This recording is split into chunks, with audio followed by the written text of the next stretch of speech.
Chapter 19. I sat one evening in my laboratory. The sun had set, and the moon was just rising from the sea. I had not sufficient light for my employment, and I remained idle in a pause of consideration of whether I should leave my labor for the night, or hasten its conclusion by an unremitting attention to it. As I sat, a train of reflection occurred to me, which led me to consider the effects of what I was now doing. 3 years before, I was engaged in the same manner, and had created a fiend whose unparalleled barbarity had desolated my heart, and filled it forever with the bitterest remorse. I was now about to form another being, of whose dispositions I was alike ignorant. She might become 10,000 times more malignant than her mate, and delight for its own sake in murder and wretchedness. He had sworn to quit the neighborhood of man and hide himself in the deserts, but she had not, and she, who in all probability was to become a thinking and reasoning animal, might refuse to comply with a compact made before her creation. They might even hate each other. The creature who had already lived loathed his own deformity, and might he not conceive a greater abhorrence for it when it came before his eyes in the female form? She also might turn with disgust from him to the superior beauty of man. She might quit him, and he be again alone, exasperated by the fresh provocation of being deserted by one of his own species. Even if they were to leave Europe and inhabit the deserts of the New World, yet one of the first results of those sympathies for which the demon thirsted would be children, and a race of devils would be propagated upon the earth, who might make the very existence of the species of man a condition precarious and full of terror. Had I a right, for my own benefit, to inflict this curse upon everlasting generations? I had before been moved by the sophisms of the being I had created. I had been struck senseless by his fiendish threats. But now, for the first time, the wickedness of my promise burst upon me. I shuddered to think that future ages might curse me as their pest, whose selfishness had not hesitated to buy its own peace at the price, perhaps, of the existence of the whole human race. I trembled, and my heart failed within me, when, on looking up, I saw by the light of the moon the demon at the casement. A ghastly grin wrinkled his lips as he gazed on me, where I sat fulfilling the task which he had allotted to me. Yes, he had followed me in my travels. He had loitered in the forests, hid himself in caves, or taken refuge high, wide, and desert heaths. And he now came to mark my progress and claim the fulfillment of my promise. As I looked on him, his countenance expressed the utmost extent of malice and treachery. I thought with a sensation of madness on my promise of creating another like to him, and trembling with passion, tore to pieces the thing on which I was engaged. The wretch saw me destroy the creature, on whose future existence he depended for happiness, and with a howl of devilish despair and revenge, withdrew. I left the room, and locking the door, made a solemn vow in my own heart never to resume my labors. And then, with trembling steps, I sought my own apartment. I was alone. None were near me to dissipate the gloom and relieve me from the sickening oppression of the most terrible reveries. Several hours passed, and I remained near my window, gazing on the sea. It was almost motionless, for the winds were hushed, and all nature reposed under the eye of the quiet moon. A few fishing vessels alone specked the water, and now and then the gentle breeze wafted the sound of voices as the fishermen called to one another. I felt the silence, although I was hardly conscious of its extreme profundity, until my ear was suddenly arrested by the paddling of oars near the shore, and a person landed close to my house. In a few minutes after, I heard the creaking of my door, as if someone endeavored to open it softly. I trembled from head to foot. I felt a presentiment of who it was, and wished to rouse one of the peasants who dwelt in the cottage, not far from mine. But I was overcome by the sensation of helplessness, so often felt in the frightful dreams, when you in vain endeavor to fly from an impending danger, and was rooted to the spot. Presently I heard the sound of footsteps along the passage, and the door opened, and the wretch whom I dreaded appeared, shutting the door. He approached me and said in a smothered voice, "You have destroyed the work which you began. What is it you intend? Do you dare to break your promise? I have endured toil and misery. I left Switzerland with you. I crept along the shores of the Rhine, among its willow islands, and over the summits of its hills. I have dwelt many months in the heaths of England, and among the deserts of Scotland. I have endured incalculable fatigue and cold and hunger. Do you dare destroy my hopes? Be gone. I do break my promise. Never will I create another like yourself, equal in deformity and wickedness. Slave, I before reasoned with you, but you have proved yourself unworthy of my condescension. Remember that I have power. You believe yourself miserable, but I can make you so wretched that the light of day will be hateful to you. You are my creator, but I am your master. Obey. The hour of my weakness is past, and the period of your power is arrived. Your threats cannot move me to do an act of wickedness, but they confirm in me the resolution of not creating you a companion in vice. Shall I, in cool blood, set loose upon the earth a demon whose delight is in death and wretchedness? Be gone, I am firm, and your words will only exasperate my rage." The monster saw the determination in my face and gnashed his teeth in the impotence of anger. "Shall each man," cried he, "find a wife for his bosom, and each beast have his mate, and I be alone? I had feelings of affection, and they were requited by detestation and scorn. Man, you may hate, but beware. Your hours will pass in dread and misery, and soon the bolt will fall which must ravish you from your happiness forever.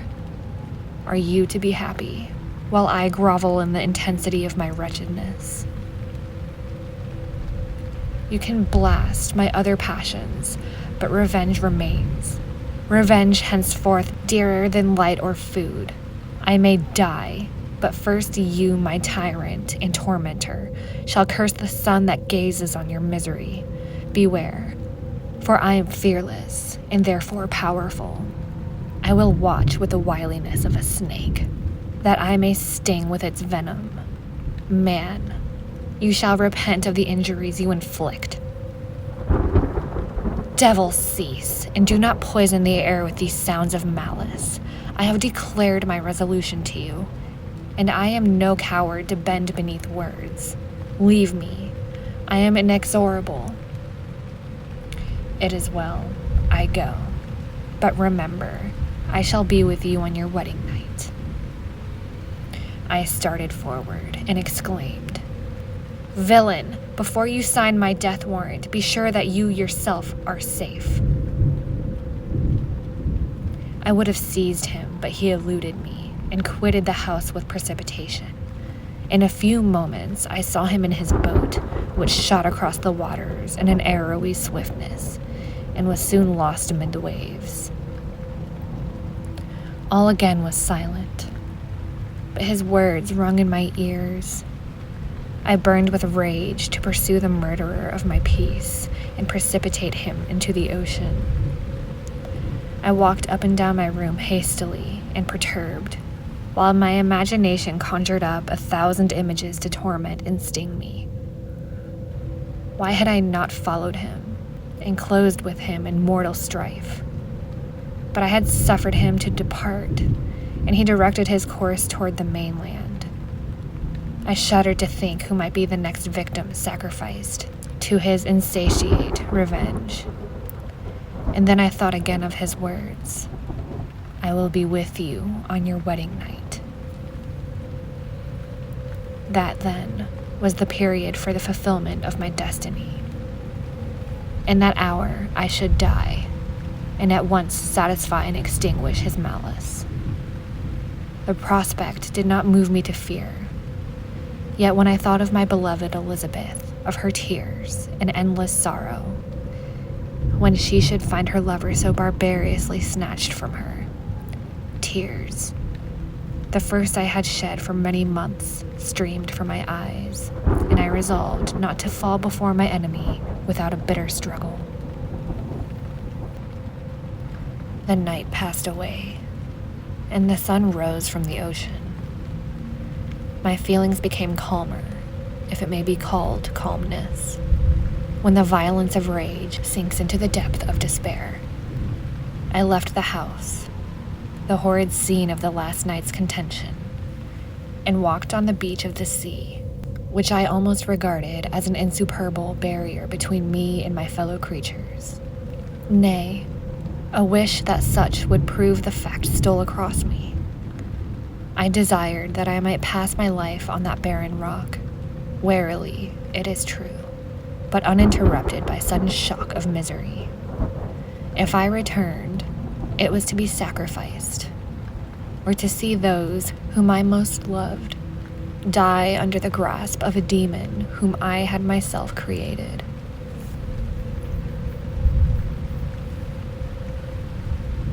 I walked about the isle like a restless specter, separated from all it loved, and miserable in the separation.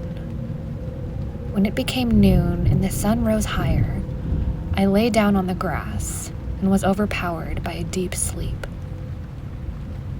I had been awake the whole of the preceding night. My nerves were agitated and my eyes inflamed by watching and misery.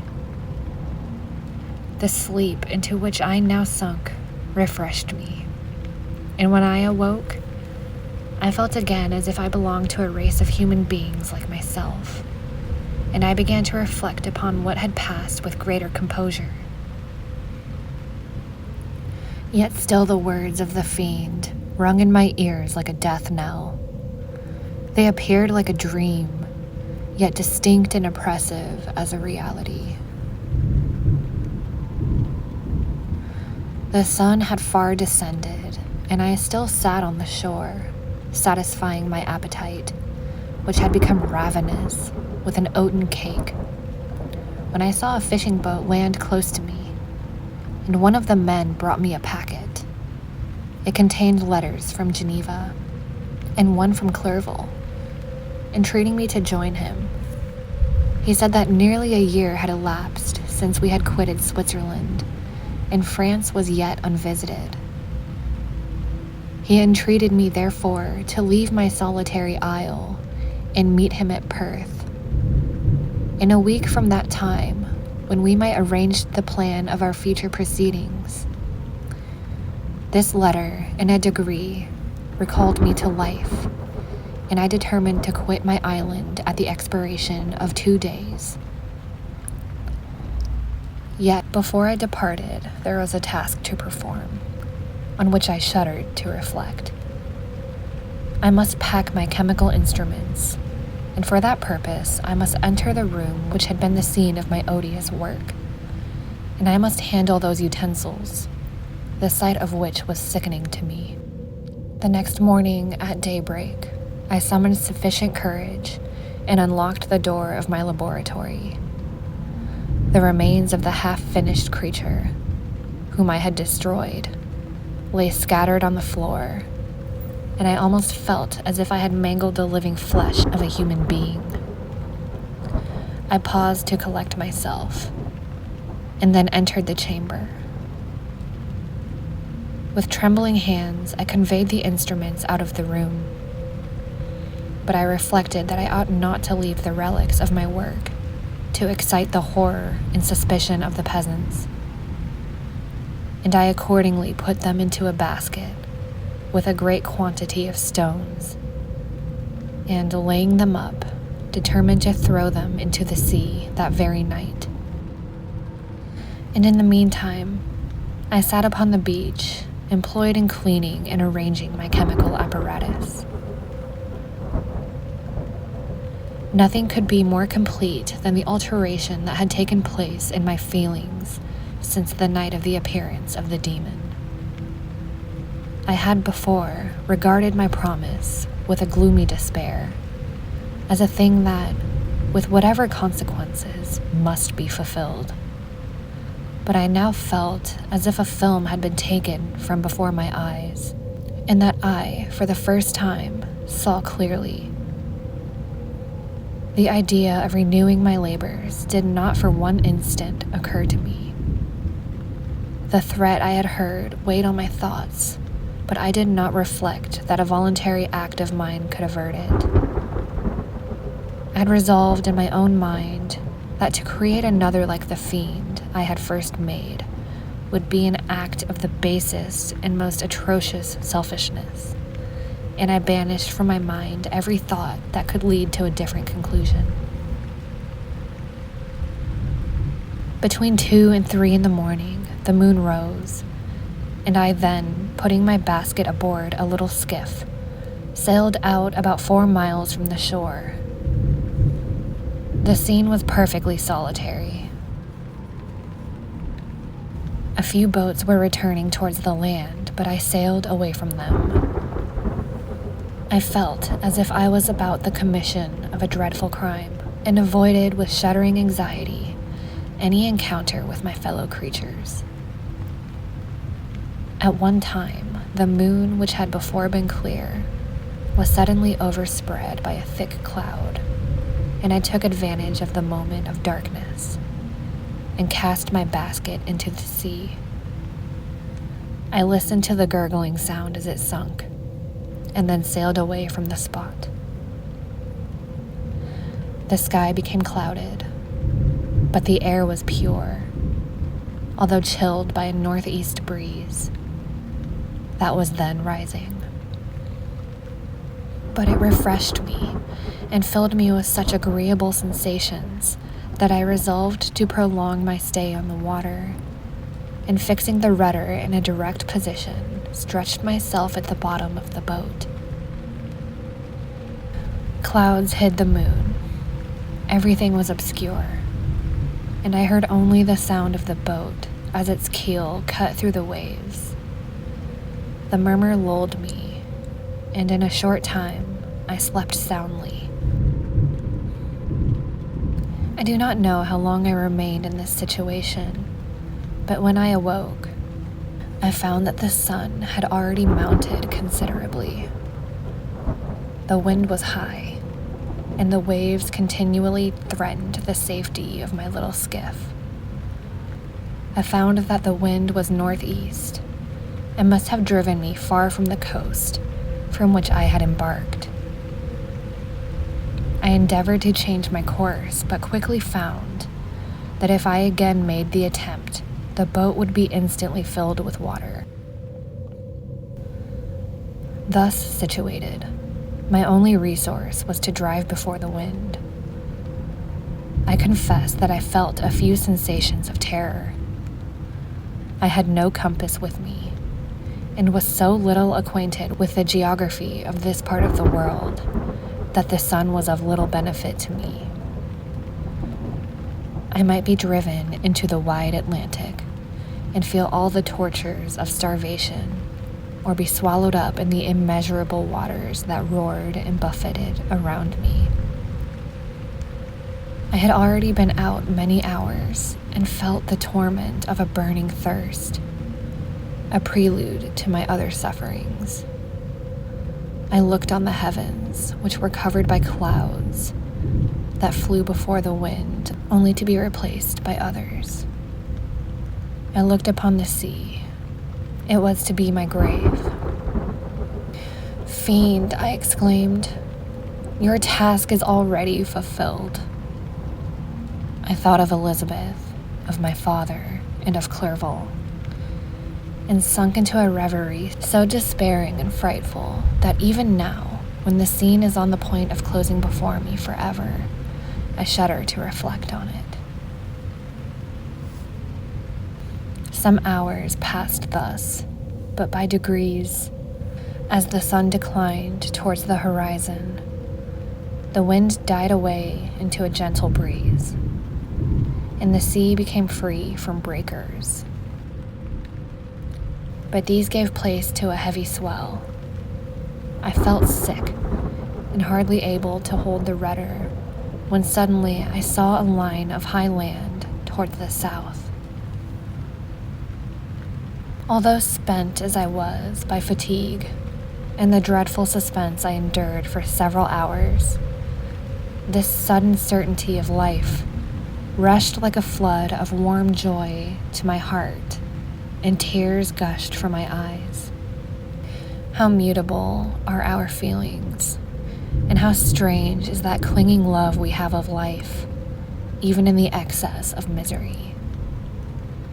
I constructed another sail with a part of my dress, and eagerly steered my course towards the land. It had a wild and rocky appearance, but as I approached nearer, I easily perceived the traces of cultivation. I saw vessels near the shore, and found myself suddenly transported back to the neighborhood of civilized man. I eagerly traced the windings of the land, and hailed a steeple, which I at length saw issuing from behind a small promontory. As I was in a state of extreme debility, I resolved to sail directly towards the town as a place where I could most easily procure nourishment. Fortunately, I had money with me. As I turned to the promontory, I perceived a small, neat town and a good harbor, which I entered, my heart bounding with joy at my most unexpected escape. As I was occupied in fixing the boat and arranging the sails, several people crowded towards the spot. They seemed very much surprised at my appearance, but instead of offering me any assistance, whispered together with gestures that any other time might have produced in me a slight sensation of alarm. As it was, I merely remarked that they spoke English, and I therefore addressed them in that language. "My good friends," said I, "will you be so kind as to tell me the name of this town and inform me where I am?" "You will know that soon enough," replied a man with a gruff voice. "Maybe you are come to a place that will not much prove to your taste, but you will not be consulted as to your quarters, I promise you." I was exceedingly surprised on receiving so rude an answer from a stranger, and I was also disconcerted on perceiving the frowning and angry countenances of his companions. "Why do you answer me so roughly?" I replied. "Surely it is not the custom of Englishmen to receive strangers so inhospitably." "I do not know," said the man, "what the custom of English may be, but it is the custom of the Irish to hate villains." While this strange dialogue continued, I perceived the crowd rapidly increased. Their faces expressed a mixture of curiosity and anger, which annoyed and in some degree alarmed me.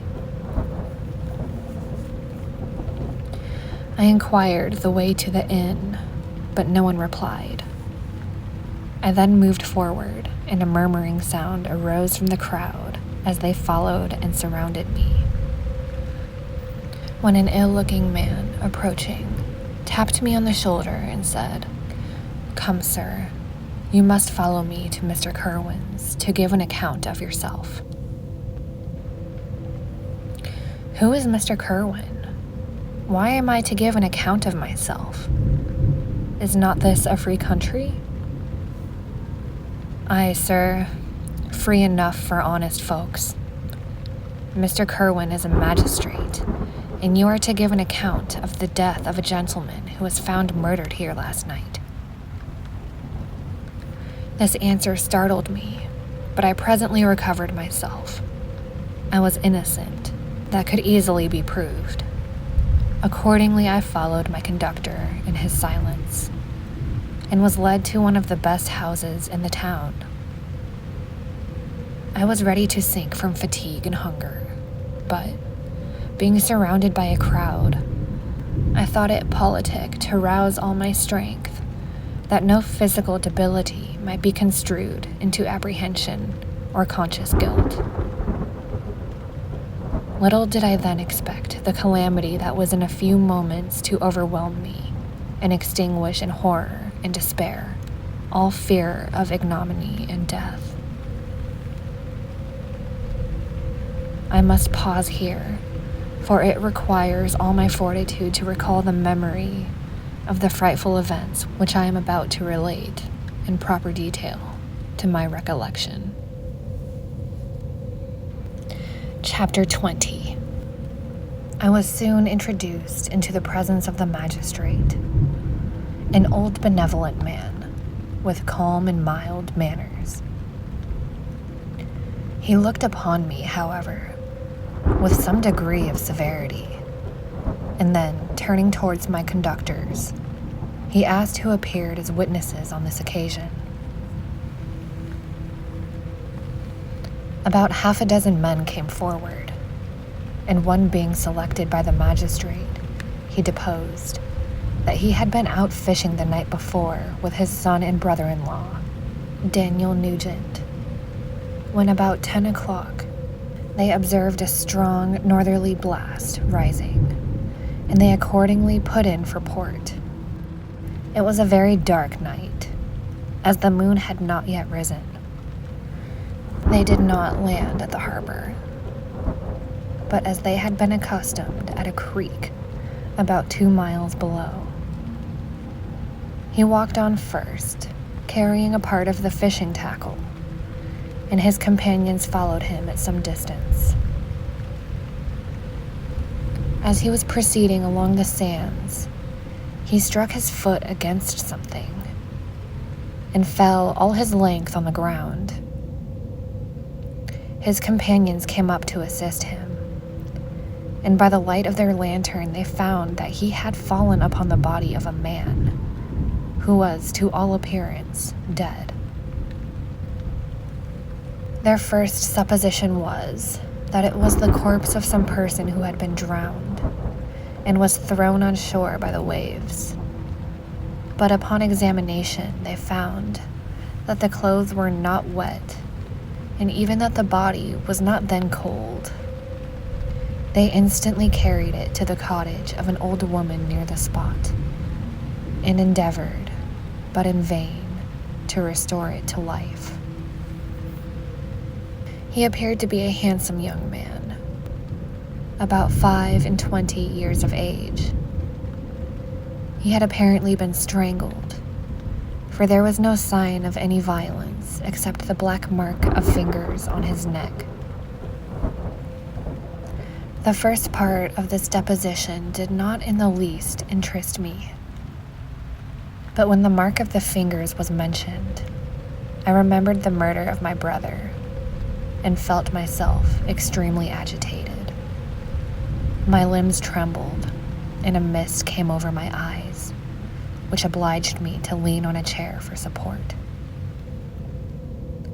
The magistrate observed me with a keen eye, and of course drew an unfavorable augury from my manner.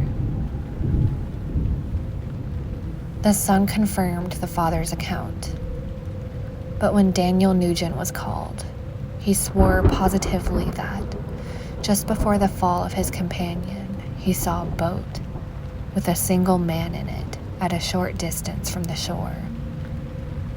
And as far as he could judge by the light of a few stars, it was the same boat in which I had just landed. A woman deposed that she lived near the beach and was standing at the door of her cottage, waiting for the return of the fishermen. About an hour before she heard the discovery of the body, when she saw the boat, with only one man in it, push off from the part of the shore where the corpse was afterwards found. Another woman confirmed the account of the fishermen having brought the body into her house. It was not cold. They put it into a bed and rubbed it, and Daniel went to the town for an apothecary, but life was quite gone.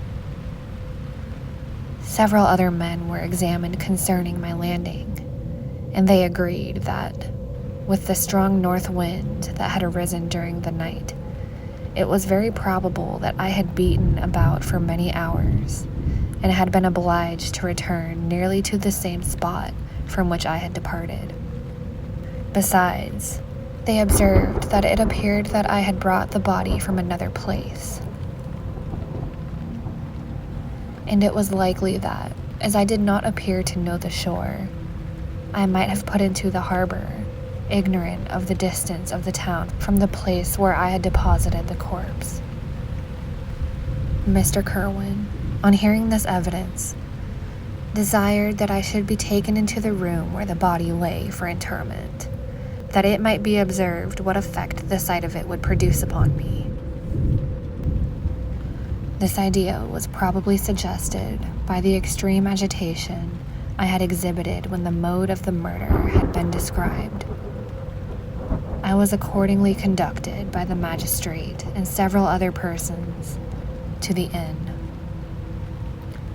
I could not help being struck by the strange coincidences that had taken place during this eventful night. But knowing that I had been conversing with several persons in the island that I inhabited about the time that the body had been found, I was perfectly tranquil as to the consequences of the affair. I entered the room where the corpse lay and was led up to the coffin. How could I describe my sensations on beholding it? I feel yet parched with horror, nor can I reflect that on the terrible moment without shuddering and agony that faintly reminds me of the anguish of the recognition. The trial, the presence of the magistrate and witnesses, passed like a dream from my memory.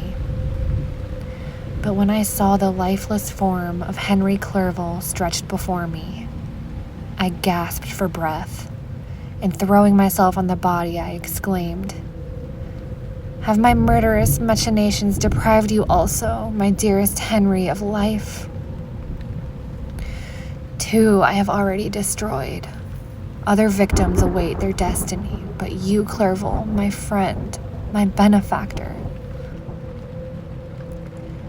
The human frame could no longer support the agonizing suffering that I endured, and I was carried out of the room in strong convulsions.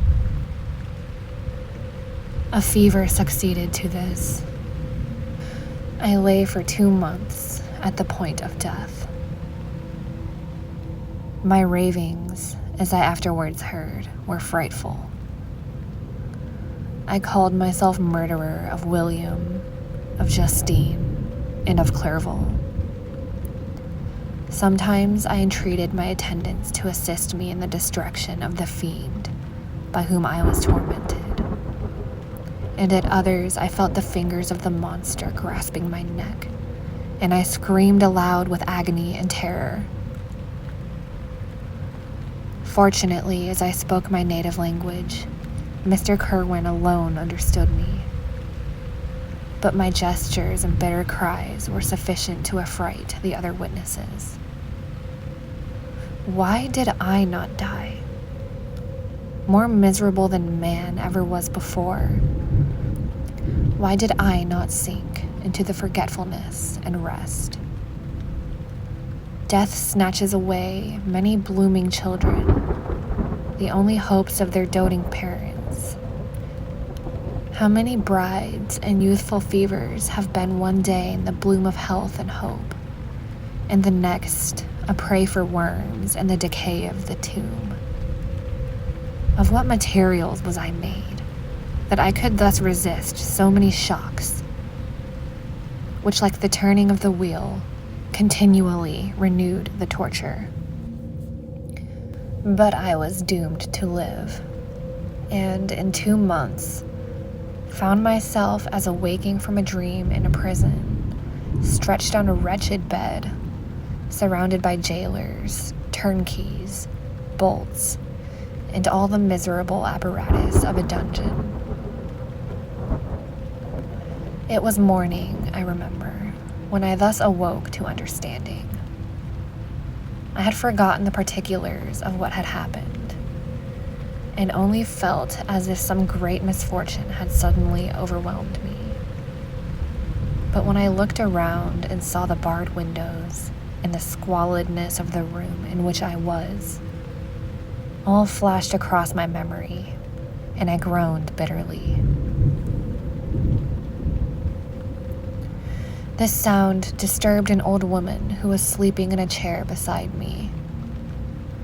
She was a hired nurse, the wife of one of the turnkeys, and her countenance expressed all those bad qualities which often characterized that class. The lines of her face were hard and rude, like those of persons accustomed to see without sympathizing in sights of misery. Her tone expressed her entire indifference. She addressed me in English, and the voice struck me as one that I had heard during my sufferings. "Are you better now, sir?" said she. I replied in the same language with a feeble voice. "I believe I am. But if it be all true, if indeed I did not dream, I am sorry that I am still alive to feel this misery and horror." "For that matter," replied the old woman, "if you mean about the gentleman you murdered, I believe that it were better for you if you were dead, for I fancy it will go hard with you. But you will be hung when the next sessions come on. However, that's none of my business. I am sent to nurse you and get you well. I do my duty with a safe conscience. It were well if everybody did the same." I turned with loathing from the woman who could utter so unfeeling a speech to a person just saved on the very edge of death. But I felt languid and unable to reflect on all that had passed. The whole series of my life appeared to me as a dream. I sometimes doubted if indeed it were all true, for it never presented itself to my mind with the force of reality. As the images that floated before me became more distinct, I grew feverish. A darkness pressed around me. No one was near me who soothed me with a gentle voice of love. No dear hand supported me. The physician came and prescribed medicines, and the old woman prepared them for me. But utter carelessness was visible in the first, and the expression of brutality was strongly marked in the visage of the second. Who could be interested in the fate of a murderer but the hangman who would gain his fee? These were my first recollections, but I soon learned that Mr. Kerwin had shown me extreme kindness. He had caused the best room in the prison to be prepared for me. Wretched indeed was the best. And it was he who had provided a physician and a nurse.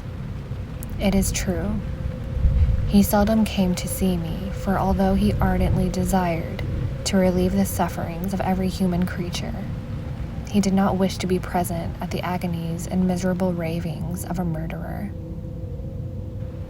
He came, therefore, sometimes to see that I was not neglected, but his visits were short and at long intervals. One day, when I was gradually recovering, I was seated in a chair, my eyes half open, and my cheeks livid like those of death. I was overcome by gloom and misery, and often reflected I had better seek death than remain miserably pent up, only to be let loose in a world replete with wretchedness. At one time, I considered whether I should not declare myself guilty and suffer the penalty of the law. Less innocent than poor Justine had been. Such were my thoughts when the door of my apartment was opened and Mr. Kerwin appeared. His countenance expressed sympathy and compassion. He drew a chair close to mine and addressed me in French. "I fear that this place is very shocking to you. Can I do anything to make you more comfortable?" "I thank you, but all that you mention is nothing to me. On the whole earth, there is no comfort which I am capable of receiving. I know that the sympathy of a stranger can be but of little relief to one borne down, as you are, by so strange a misfortune. But you will, I hope, soon quit this melancholy abode, for doubtless evidence can easily be brought to free you from the criminal charge. That is my least concern. I am, by a course of strange events, become the most miserable of mortals. Persecuted and tortured as I am and have been, can death be any evil to me? Nothing, indeed, could be more unfortunate and agonizing than the strange chances that have lately occurred. You were thrown by some surprising accident on this shore, renowned for its hospitality, seized immediately and charged with murder. The first sight that was presented to your eyes was the body of your friend, murdered in so unaccountable a manner, and placed, as it were, by some fiend across your path." As Mr. Kerwin said this, notwithstanding the agitation I endured on this retrospect of my sufferings, I also felt considerable surprise at the knowledge he seemed to possess concerning me. I suppose some astonishment was exhibited in my countenance, for Mr. Kerwin hastened to say, "It was not until a day or two after your illness that I thought of examining your dress, that I might discover some trace by which I could send to your relations an account of your misfortune and illness. I found several letters, and among others, one which I discovered from its commencement to be from your father. I instantly wrote to Geneva. Nearly 2 months have elapsed since the departure of my letter. But you are ill. Even now you tremble and are unfit for agitation of any kind. This suspense is 1,000 times worse than the most horrible event. Tell me what new scene of death has been acted, and whose murder I am now to lament." "Your family is perfectly well," said Mr. Kerwin with gentleness, "and someone, a friend, is come to visit you. I know not by what chain of thought the idea presented itself, but it instantly darted into my mind that the murderer had come to mock at my misery, and taunt me with the death of Clerval, as a new incitement for me to comply with his hellish desires. I put my hand before my eyes and cried out in agony, "Oh, take him away! I cannot see him. For God's sake, do not let him enter." Mr. Kerwin regarded me with a troubled countenance. He could not help regarding my exclamation as a presumption of my guilt and said in rather a severe tone, "I should have thought, young man, that the presence of your father would have been welcome, instead of inspiring such violent repugnance." "My father!" cried I, while every feature and every muscle was relaxed from anguish to pleasure. "Is my father indeed come? How kind, how very kind. But where is he? Why does he not hasten to me?" My change of manner surprised and pleased the magistrate.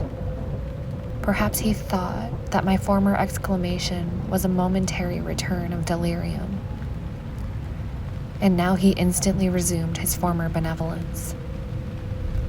He rose and quitted the room with my nurse, and in a moment my father entered it. Nothing at this moment could have given me greater pleasure than the arrival of my father. I stretched out my hand to him and cried, "Are you then safe? And Elizabeth and Ernest?" My father calmed me with assurances of their welfare and endeavored, by dwelling on these subjects so interesting to my heart, to raise my desponding spirits. But he soon felt that a prison cannot be the abode of cheerfulness. "What a place is this that you inhabit, my son?"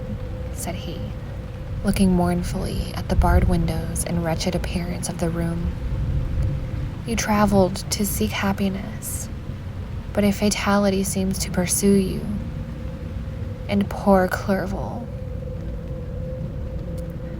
The name of my unfortunate and murdered friend was an agitation too great to be endured in my weak state. I shed tears. "Alas, yes, my father," replied I. "Some destiny of the most horrid kind hangs over me, and I must live to fulfill it, or surely I should have died on the coffin of Henry." We were not allowed to converse for any length of time, for the precarious state of my health rendered every precaution necessary that could ensure tranquility. Mr. Kerwin came in and insisted that my strength should not be exhausted by too much exertion. But the appearance of my father was to me like that of my good angel, and I gradually recovered my health. As my sickness quitted me, I was absorbed by a gloomy and black melancholy that nothing could dissipate. The image of Clerval was forever before me, ghastly and murdered. More than once, the agitation into which these reflections threw me made my friends dread a dangerous relapse. Alas, why did they preserve so miserable and detested a life? It was surely that I might fulfill my destiny, which is now drawing to a close. Soon, oh, very soon, will death extinguish these throbbings and relieve me from the mighty weight of anguish that bears me to the dust. And in executing the award of justice, I shall sink to rest.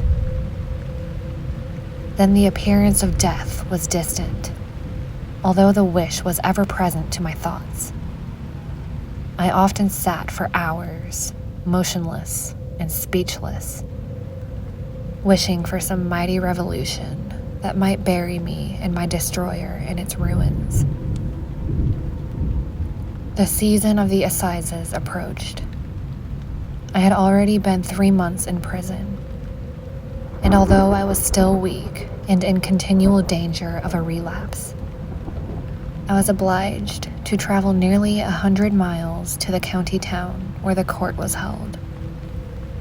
Mr. Kerwin charged himself with every care of collecting witnesses and arranging my defense. I was spared the disgrace of appearing publicly as a criminal, as the case was not brought before the court that decides on life and death. The grand jury rejected the bill, on its being proved that I was on the Orkney Islands at the hour the body of my friend was found. And a fortnight after my removal, I was liberated from prison. My father was enraptured on finding me freed from the vexations of a criminal charge, that I was again allowed to breathe the fresh atmosphere and allowed to return to my native country. I did not participate in these feelings, for to me the walls of a dungeon or a palace were alike hateful. The cup of life was poisoned forever, and although the sun shone upon me as upon the happy and gay of heart, I saw around me nothing but a dense and frightful darkness, penetrated by no light but the glimmer of two eyes that glared upon me. Sometimes they were the expressive eyes of Henry, languishing in death, the dark orbs nearly covered by the lids, and the long black lashes that fringed them. Sometimes it was the watery, clouded eyes of the monster, as I first saw them in my chamber of Ingolstadt. My father tried to awaken in me the feelings of affection. He talked of Geneva, which I should soon visit, of Elizabeth and Ernest. But these words only drew deep groans from me.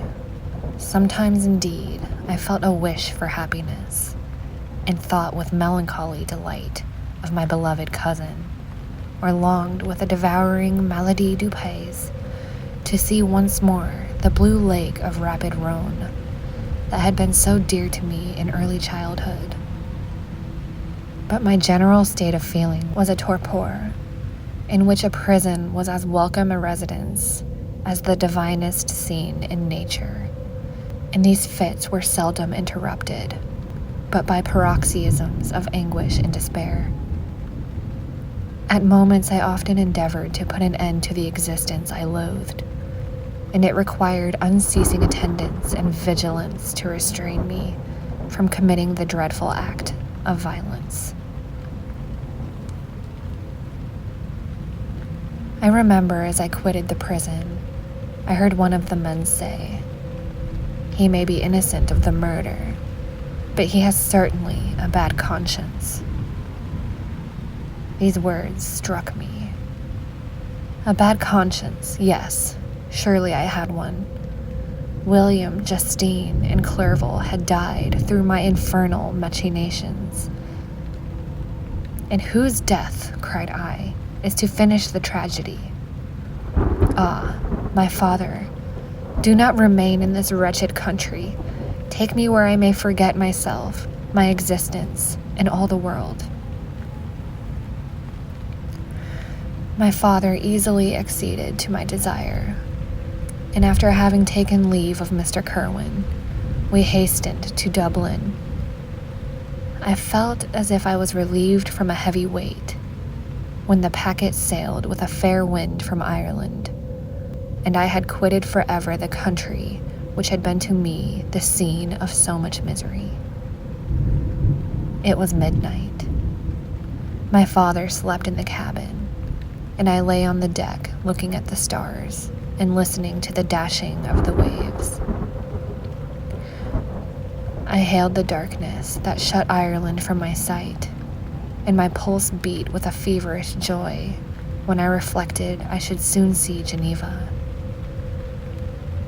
The past appeared to me in the light of a frightful dream, yet the vessel in which I was, the wind that blew me from the detested shore of Ireland, and the sea which surrounded me, told me too forcibly that I was deceived by no vision, and that Clerval, my friend and dearest companion, had fallen a victim to me and the monster of my creation.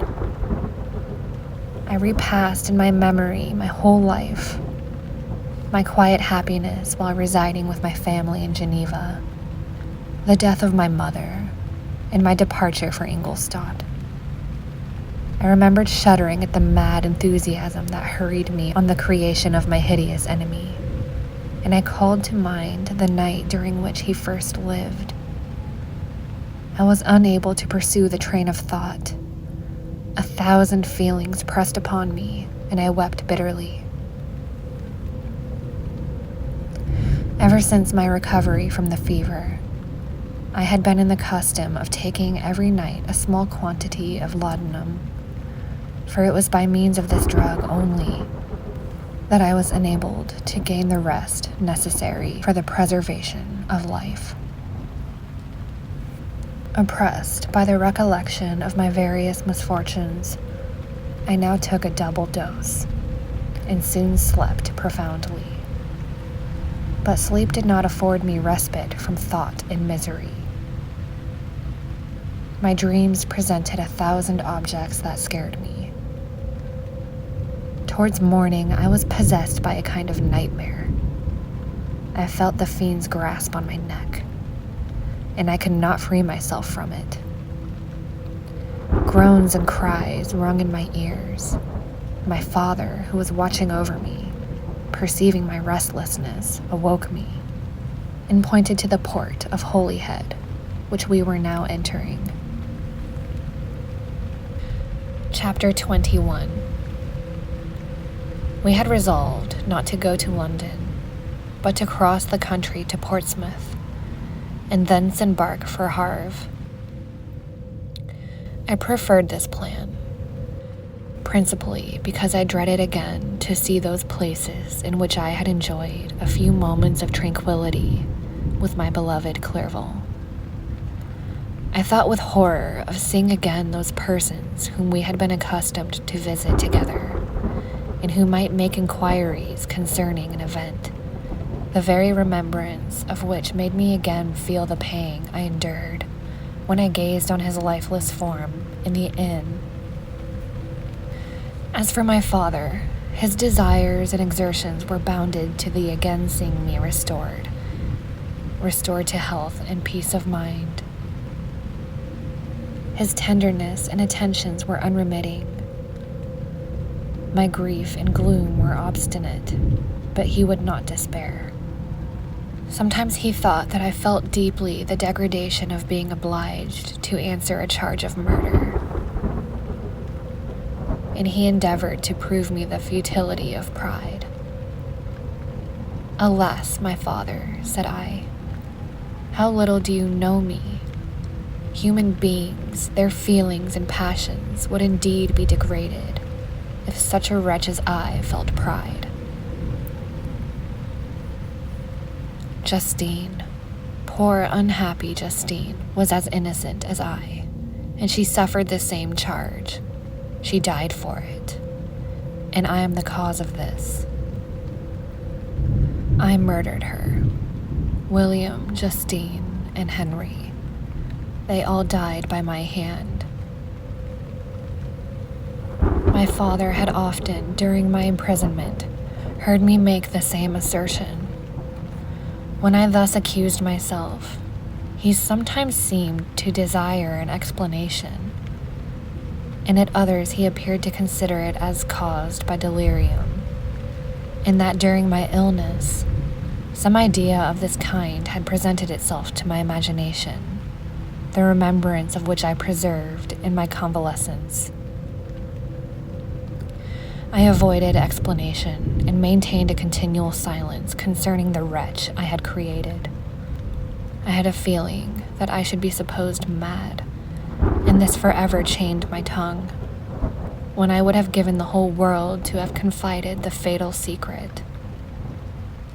Upon this occasion, my father said with an expression of unbounded wonder, "What do you mean, Victor? Are you mad? My dear son, I entreat you never to make such an assertion." "I am not mad," I cried energetically.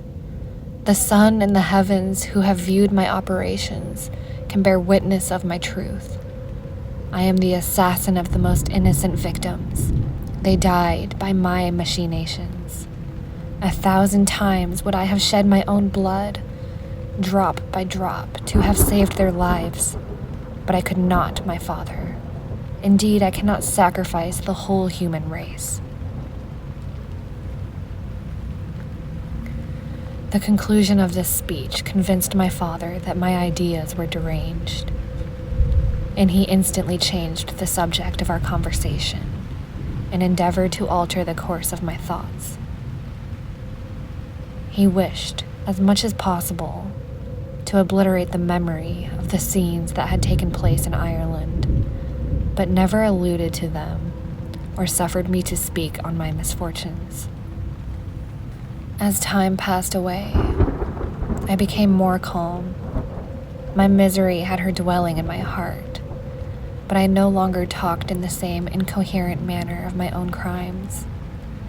Sufficient for me was the consciousness of them.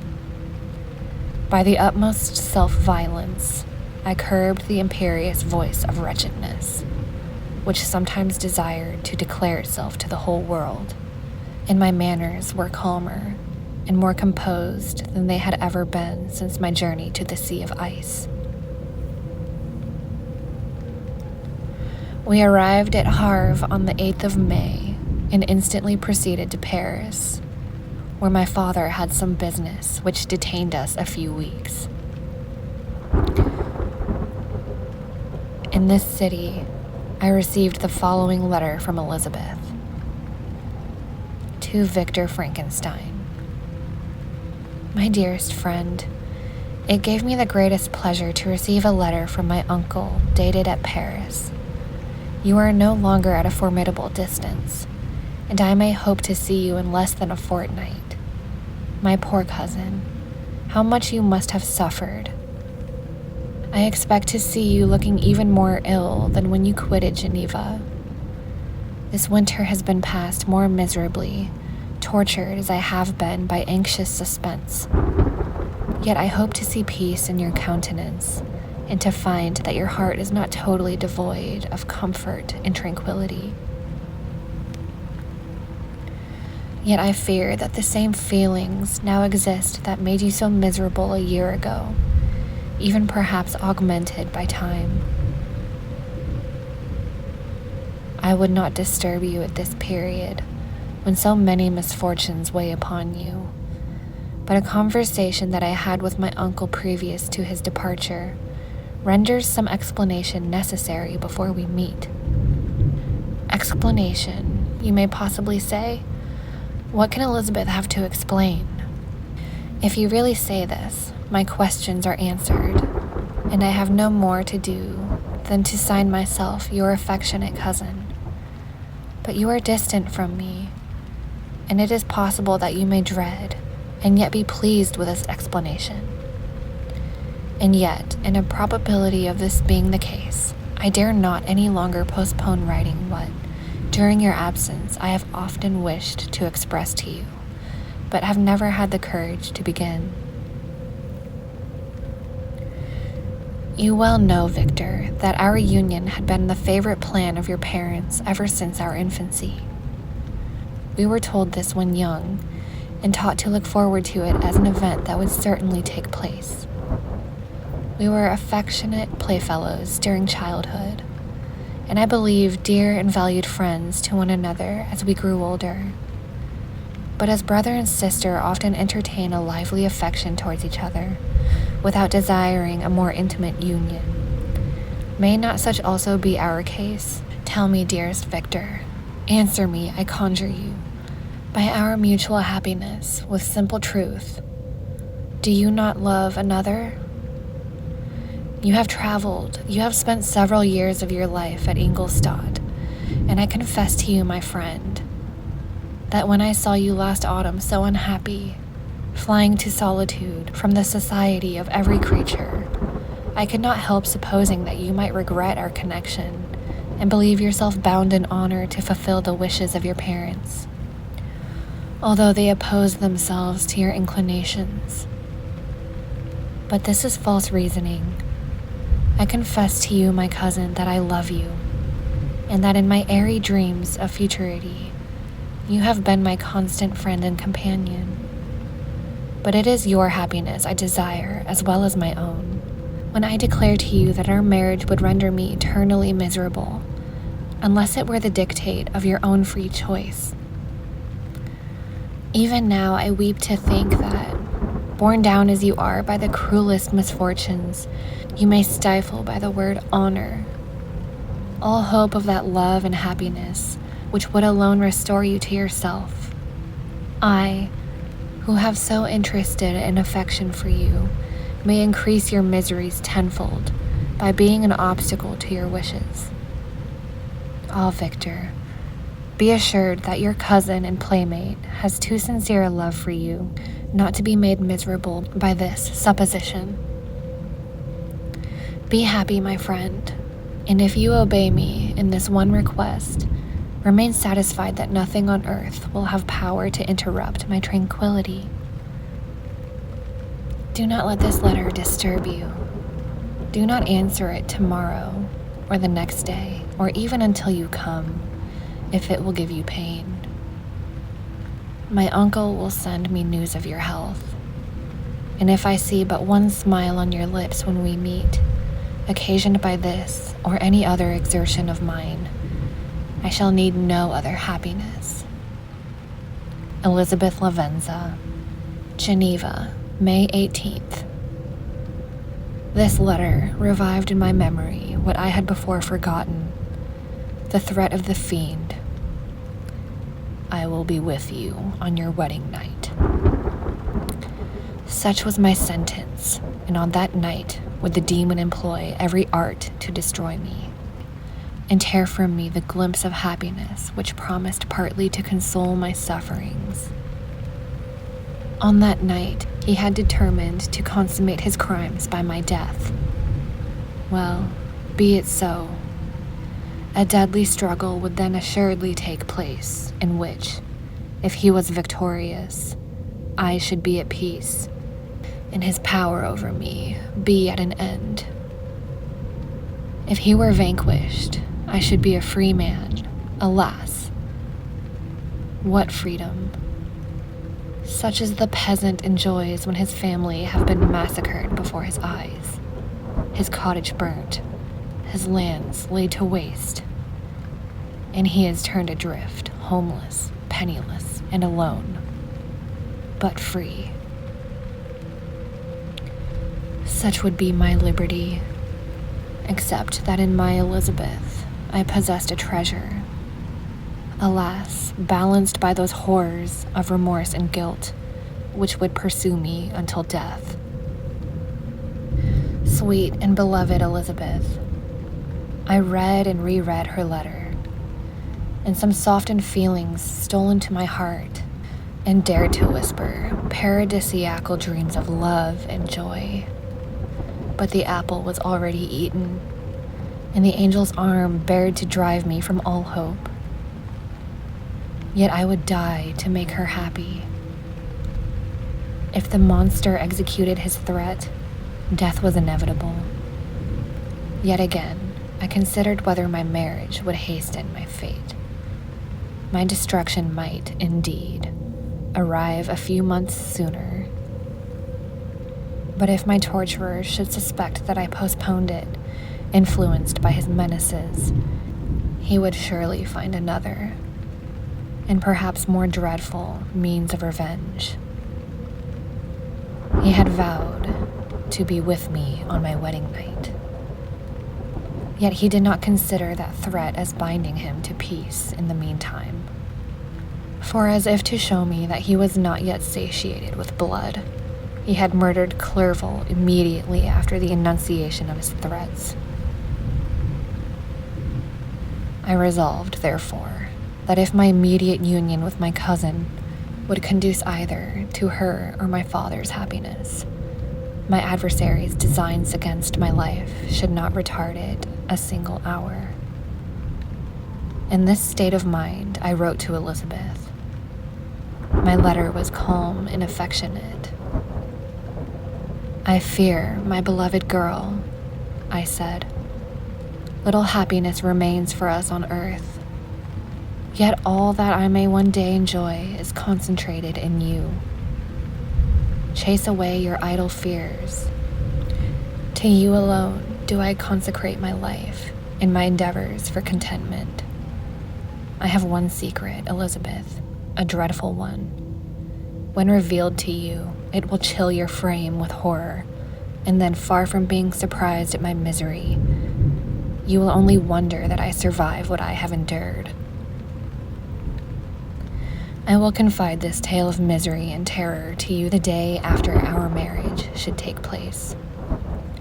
For my sweet cousin, there must be perfect confidence between us.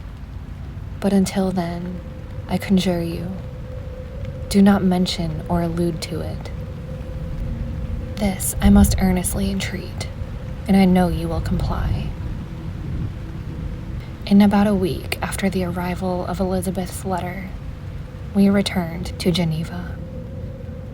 My cousin welcomed me with warm affection, yet tears were in her eyes as she beheld my emaciated frame and feverish cheeks.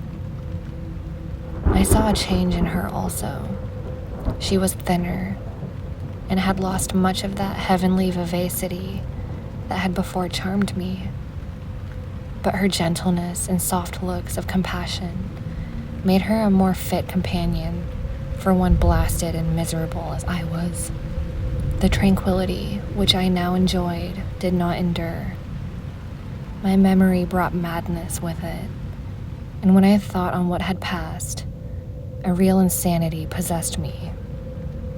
Sometimes I was furious and burnt with rage, sometimes low and despondent. I neither spoke nor looked, but sat motionless, bewildered by the multitude of miseries that overcame me. Elizabeth alone had the power to draw me from these fits. Her gentle voice would soothe me when transported by passion, and inspire me with human feelings when sunk in torpor. She wept with me and for me. When reason returned, she would remonstrate and endeavor to inspire me with resignations. Ah, it is well for the unfortunate to be resigned, but for the guilty there is no peace. The agonies of remorse poison the luxury there is otherwise sometimes found in indulging the excess of grief. Soon after my arrival, my father spoke of my immediate marriage with my cousin. I remained silent. Have you, then, some other attachment?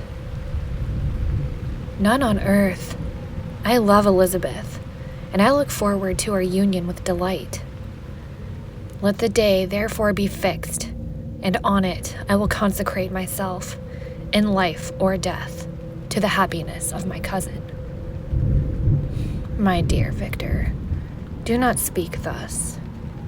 Heavy misfortunes have befallen us, but let us only cling closer to what remains, and transfer our love for those whom we have lost to those who yet live. Our circle will be small, but bound close by the ties of affection and mutual misfortune. And when tune shall have softened your despair, new and dear objects of care will be born to replace those whom we have been so cruelly deprived. Such were the lessons of my father. But to me, the remembrance of the threat returned. Nor can you wonder that, omnipotent as the fiend had yet been in the deeds of blood, I should almost regard him as invincible.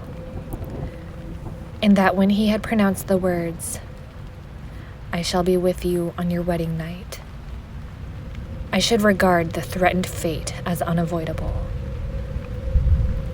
But death was no evil to me, if the loss of Elizabeth were balanced with it, and I therefore, with a contented and even cheerful countenance, agreed with my father that if my cousin would consent, the ceremony should take place in 10 days, and thus put, as I imagined, this seal to my fate. Great God, if for one instant I had thought of what might be the hellish intention of my fiendish adversary, I would rather have banished myself forever from my native country and wandered a friendless outcast over the earth, than have consented to this miserable marriage. But, as if possessed by magic powers, the monster had blinded me to his real intentions. And when I thought that I prepared only my own death, I hastened that of a far dearer victim. As the period fixed for our marriage drew nearer, whether from cowardice or a prophetic feeling, I felt my heart sink within me, but I concealed my feelings by an appearance of hilarity that brought smiles and joy to the countenance of my father, but hardly deceived the ever-watchful and nicer eye of Elizabeth. She looked forward to our union with placid contentment, not unmingled with a little fear, which past misfortunes had impressed.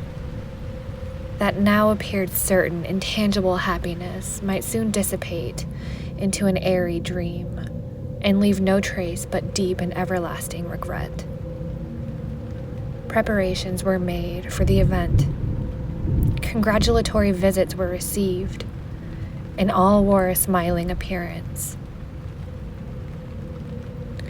I shut up, as well as I could, in my own heart, the anxiety that preyed there, and entered with seeming earnestness into the plans of my father, although they might only serve as the decorations of my tragedy.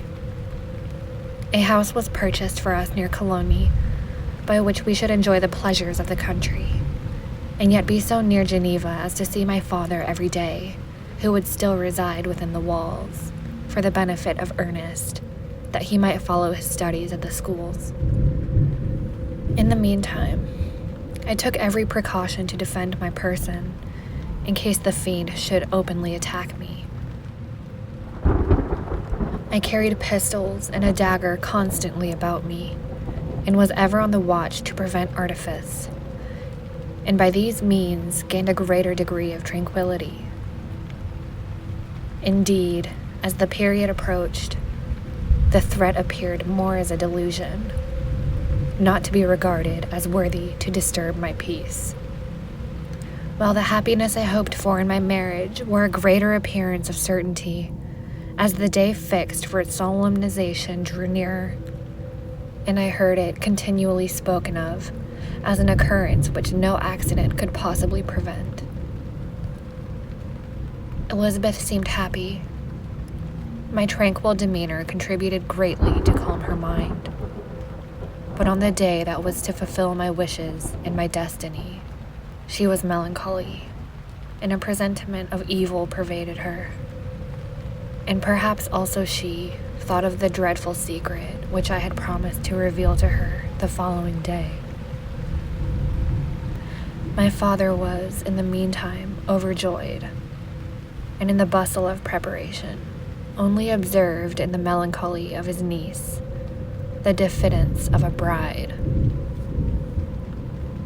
After the ceremony was performed, a large party assembled at my father's, but it was agreed that Elizabeth and I should pass the afternoon and night at Evian and return to Cologne the next morning. As the day was fair and the wind favorable, we resolved to go by the water. Those were the last moments of my life, during which I enjoyed the feeling of happiness. We passed rapidly along. The sun was hot, but we were sheltered from its rays by a kind of canopy. While we enjoyed the beauty of the scene, sometimes on one side of the lake, where we saw Mont Saleve, the pleasant banks of Montalegre, and at the distance, surmounting all, the beautiful Mont Blanc, and the assemblage of snowy mountains that, in vain, endeavor to emulate her. Sometimes coasting the opposite banks, we saw the mighty Jura opposing its dark side to the ambition that would quit its native country, an almost insurmountable barrier to the invader who should wish to enslave it. I took the hand of Elizabeth. "You are sorrowful, my love. Oh, if you knew what I have suffered and what I may yet endure, you would endeavor to let me taste the quiet and freedom from despair that this one day at least permits me to enjoy. "Be happy, my dear Victor," replied Elizabeth. "There is, I hope, nothing to distress you. And be assured that if a lively joy is not painted in my face, my heart is contented. Something whispers to me not to depend too much on the prospect that is open before us. But I wish not to listen to such a sinister voice. Observe how fast we move along, and how the clouds, which sometimes obscure and sometimes rise above the dome of Mont Blanc, render this scene of beauty still more interesting. Look also at the innumerable fish that are swimming in the clear waters, where we can distinguish every pebble that lies at the bottom. What a divine day! How happy and serene all nature appears." Thus Elizabeth endeavored to divert her thoughts and mind from all reflection upon melancholy subjects. But her temper was fluctuating. Joy, for a few instants, shone in her eyes, but it continually gave place to distraction and reverie. The sun sunk lower in the heavens. We passed the river Drance and observed its path through the chasms of the higher and the glens of the lower hills. The Alps here come closer to the lake, and we approached the amphitheater of mountains which forms its eastern boundary. The spire of Evian showed under the woods that surrounded it, and the range of mountain above mountain by which it was overhung. The wind, which had hitherto carried us along with amazing rapidity, sunk at sunset to a light breeze. The soft air just ruffled the water and caused a pleasant motion among the trees as we approached the shore, from which it was wafted the most delightful scent of flowers and hay. The sun sunk beneath the horizon as we landed, and as I touched the shore, I felt those cares and fears revive, which soon were to clasp me and cling to me forever. Chapter 22. It was 8 o'clock when we landed. We walked for a short time on the shore, enjoying the transitory light, and then retired to the inn and contemplated the lovely scene of waters, woods, and mountains, obscured in darkness yet still displaying their black outlines. The wind, which had fallen in the south, now rose with great violence in the west. The moon had reached her summit in the heavens and was beginning to descend. The clouds swept across it swifter than the flight of the vulture and dimmed her rays, while the lake reflected the scene of busy heavens, rendered still busier by the restless waves that were beginning to rise. Suddenly, a heavy storm of rain descended. I had been calm during the day, but so soon as night obscured the shapes of objects, 1,000 fears arose in my mind. I was anxious and watchful, while my right hand grasped a pistol which was hidden in my bosom. Every sound terrified me, but I resolved that I would sell my life dearly and not relax the impending conflict until my own life, or that of my adversary, was extinguished. Elizabeth observed my agitation for some time in timid and fearful silence. At length she said, "What is it that agitates you, my dear Victor? What is it you fear?" "Oh, peace, peace, my love," replied I. "This night, and all will be safe, but this night is dreadful, very dreadful." I passed an hour in this state of mind, when suddenly I reflected how dreadful the combat which I momentarily expected would be to my wife, and I earnestly entreated her to retire, resolved not to join her until I had obtained some knowledge as to the situation of my enemy. She left me, and I continued some time walking up and down the passages of the house, and inspecting every corner that might afford a retreat to my adversary. But I discovered no trace of him, and was beginning to conjecture that some fortunate chance had intervened to prevent the execution of his menaces, when suddenly I heard a shrill and dreadful scream. It came from the room into which Elizabeth had retired. As I heard it, the whole truth rushed into my mind. My arms dropped. The motion of every muscle and fiber was suspended. I could feel the blood trickling in my veins and tingling into the extremities of my limbs. This state lasted for but an instant. The scream was repeated, and I rushed into the room. Great God, why did I not then expire? Why am I here to relate the destruction of the best hope and the purest creature of earth?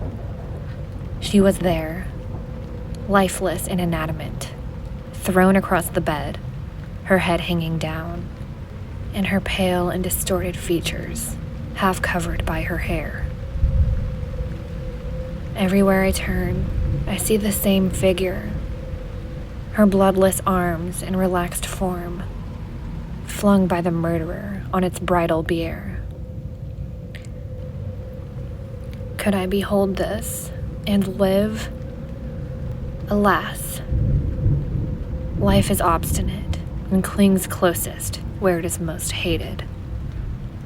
For a moment only, and I lost recollection. I fainted. When I recovered, I found myself surrounded by the people of the inn. Their countenances expressed a breathless terror. But the horror of others appeared only as a mockery, a shadow of the feelings that oppressed me. I escaped from them to the room where lay the body of Elizabeth, my love, my wife, so lately living, so dear, so worthy. She had been moved from the posture in which I had first beheld her, and now as she lay, her head upon her arm, and a handkerchief thrown across her face and neck, I might have supposed her asleep. I rushed towards her and embraced her with ardor, but the deathly languor and coldness of the limbs told me that what I now held in my arms had ceased to be Elizabeth, whom I had loved and cherished.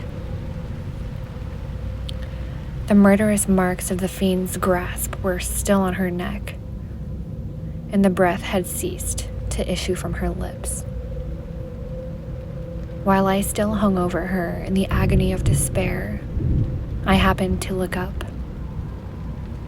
The windows of the room had before been darkened, and I felt a kind of panic on seeing the pale yellow light of the moon illuminate the chamber. The shutters had been thrown back, and with a sensation of horror not to be described, I saw at the open window a figure, the most hideous and abhorred. A grin was on the face of the monster. He seemed to jeer, as with his fiendish finger he pointed towards the corpse of my wife.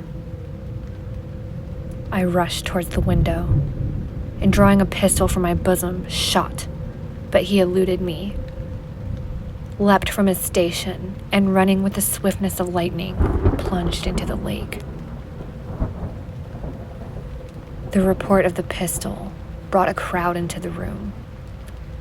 I pointed to the spot where he had disappeared, and we followed the track with boats.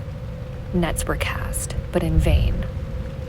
After passing several hours, we returned, hopeless. Most of my companions believing it to have been a form conjured by my fancy. After having landed, they proceeded to search the country, parties going in different directions among the wood and vines. I did not accompany them. I was exhausted. A film covered my eyes, and my skin was parched with the heat of fever.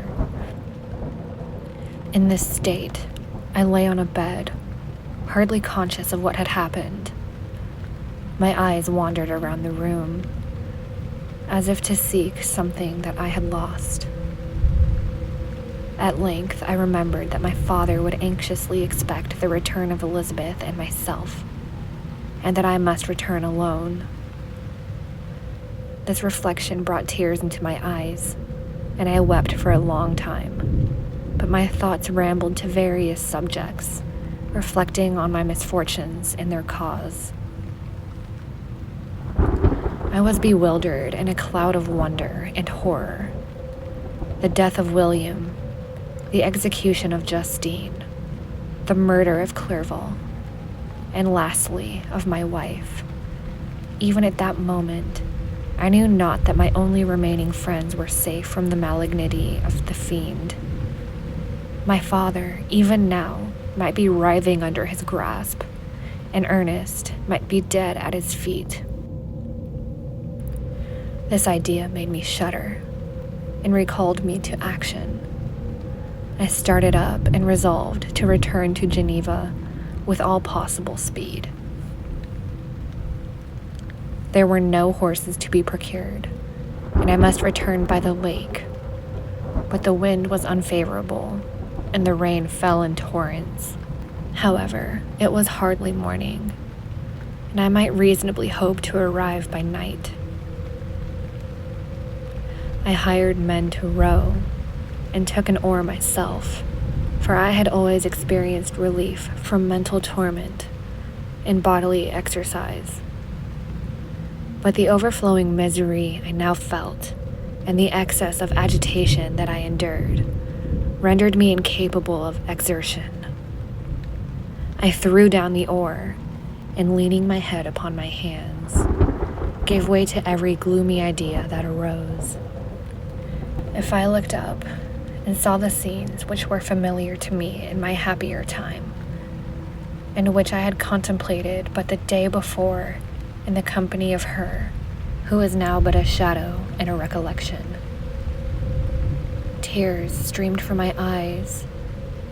The rain had ceased for a moment, and I saw the fish play in the waters, as they had done a few hours before. They had then been observed by Elizabeth. Nothing is so painful to the human mind as a great and sudden change. The sun might shine, or the clouds might lower, but nothing could appear to me as it had done the day before.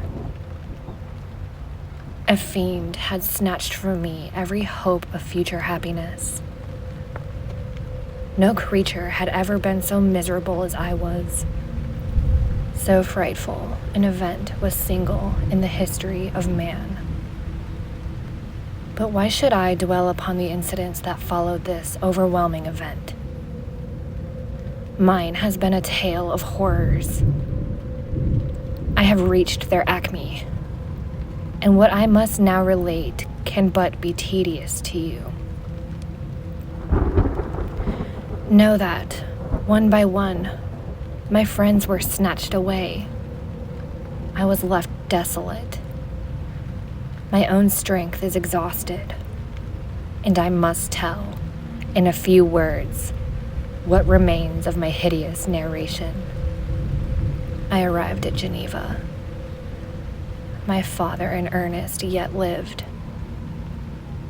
but the former sunk under tidings that I bore. I see him now, excellent and venerable old man. His eyes wandered in their vacancy, for they had lost their charm and delight. His niece, his more than daughter, whom he doted on with all that affection which a man feels, who, in the decline of life, having few affections, clings more earnestly to those that remain.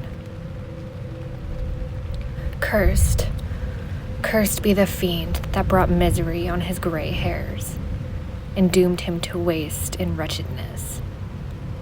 He could not live under the horrors that accumulated around him. An apoplectic fit was brought on, and in a few days he died in my arms. What then became of me? I know not. I lost sensation.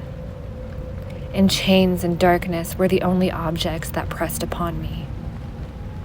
Sometimes, indeed, I dreamed that I wandered in flowery meadows and pleasant vales with the friends of my youth, but awoke and found myself in a dungeon.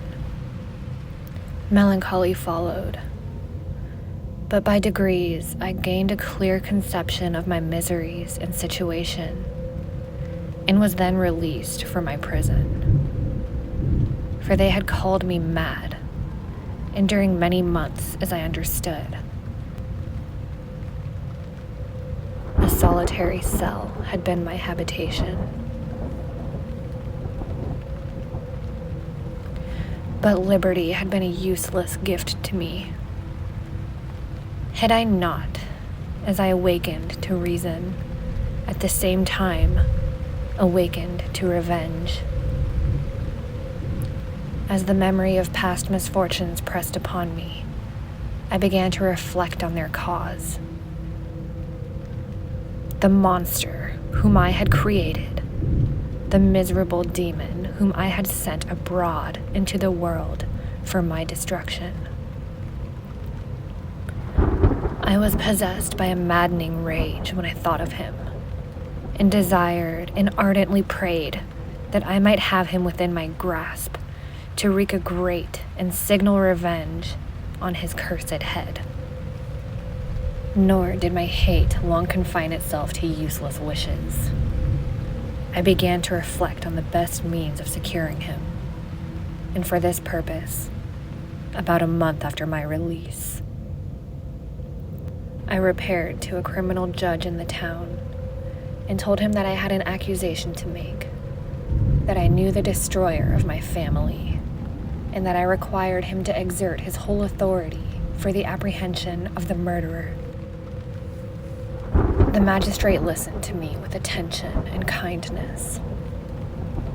"Be assured, sir," said he, "no pains or exertions on my part shall be spared to discover the villain."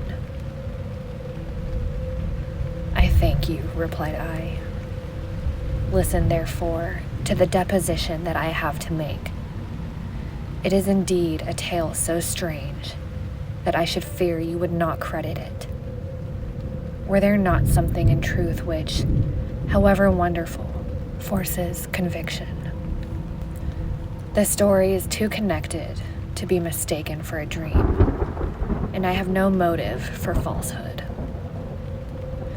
My manner as I thus addressed him was impressive but calm. I had formed in my heart a resolution to pursue my destroyer to death, and this purpose quitted my agony and providentially reconciled me to life. I now related my history briefly, but with firmness and precision, marking the dates with accuracy and never deviating into invective or exclamation. The magistrate appeared at first perfectly incredulous, but as I continued, he became more attentive and interested. I saw him sometimes shudder with horror, at others, a lively surprise, unmingled with disbelief, was painted on his countenance. When I had concluded my narration, I said, "This is the being whom I accuse, and for whose detection and punishment I call upon you to exert your whole power. It is your duty as a magistrate, and I believe and hope that your feelings as a man will not revolt from the execution of those functions on this occasion." This address caused a considerable change in the physiognomy of my auditor. He had heard my story with that half kind of belief that is given to a tale of spirits and supernatural events. But when he was called upon to act, officially in consequence, the whole tide of his incredulity returned. He, however, answered mildly, "I would willingly afford you every aid in your pursuit, but the creature of whom you speak appears to have powers which would put all of my exertions to defiance. Who can follow an animal which can traverse a sea of ice and inhabit caves and dens where no man would venture to intrude? Besides, some months have elapsed since the commission of his crimes, and no one can conjecture to what place he has wandered, or what region he may now inhabit. I do not doubt that he hovers near the spot which I inhabit, and if he has indeed taken refuge in the Alps, he may be hunted like the chamois, and destroyed like a beast of prey. But I perceive your thoughts. You do not credit my narrative, and do not intend to pursue my enemy with the punishment which is his desert. As I spoke, rage sparkled in my eyes. The magistrate was intimidated. "You are mistaken," said he. "I will exert myself, and if it is in my power to seize the monster, be assured that he shall suffer punishment proportionate to his crimes. But I fear, from what you have yourself described to be his properties, that this will prove impractical, and that, while every proper measure is pursued, you should endeavor to make up your mind to disappointment. That cannot be, but all that I can say will be of little avail. My revenge is of no moment to you, yet while I allow it to be a vice, I confess that it is the devouring and only passion of my soul. My rage is unspeakable when I reflect that the murderer whom I have turned loose upon society still exists. You refuse my just demand. I have but one resource, and I devote myself, either in my life or death, to his destruction." I trembled with excess of agitation as I said this. There was a frenzy in my manner, and something, I doubt not, of that haughty fierceness which the martyrs of old are said to have possessed. But to a Genevan magistrate, whose mind was occupied by far other ideas than those of devotion and heroism, this elevation of mind had much the appearance of madness. He endeavored to soothe me as a nurse does a child, and reverted to my tale as the effects of delirium. "Man," I cried, "how ignorant art thou in thy pride of wisdom! Cease. You know not what it is you say." I broke from the house, angry and disturbed, and retired to meditate on some other mode of action. Chapter 23. My present situation was one in which all voluntary thought was swallowed up and lost. I was hurried away by fury. Revenge alone endowed me with strength and composure. It modeled my feelings and allowed me to be calculating and calm at periods when otherwise delirium or death would have been my portion. My first resolution was to quit Geneva forever. My country, which, when I was happy and beloved, was dear to me, now, in my adversity, became hateful.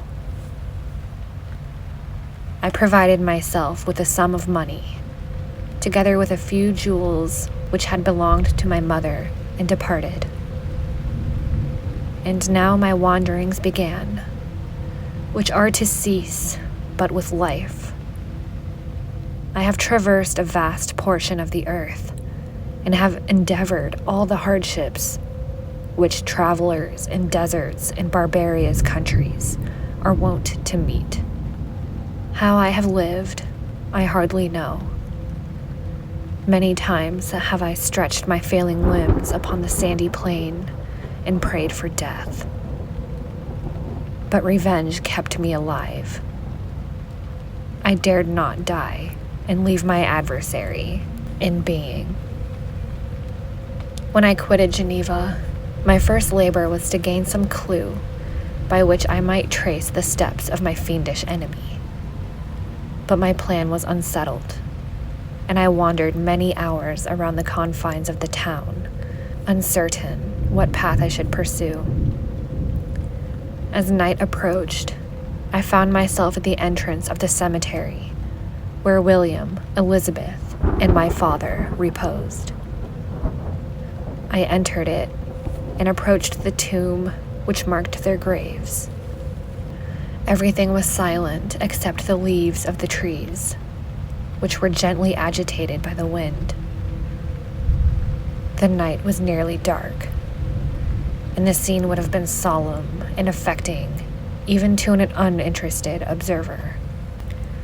The spirits of the departed seemed to flit around and to cast a shadow, which was felt but seen not, around the head of the mourner.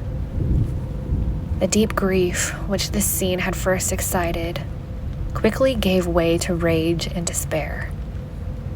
They were dead, and I lived. Their murderer also lived, and to destroy him I must drag out my weary existence.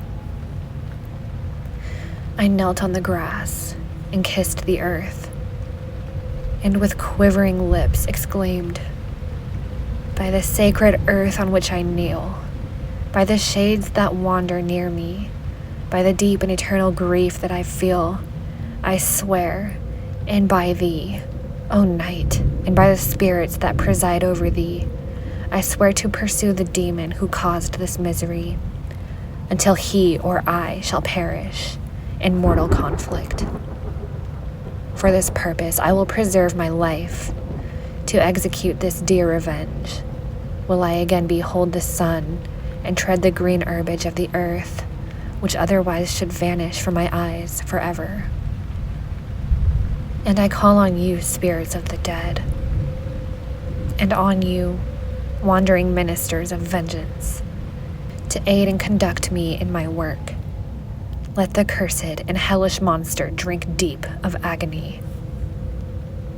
Let him feel the despair that now torments me."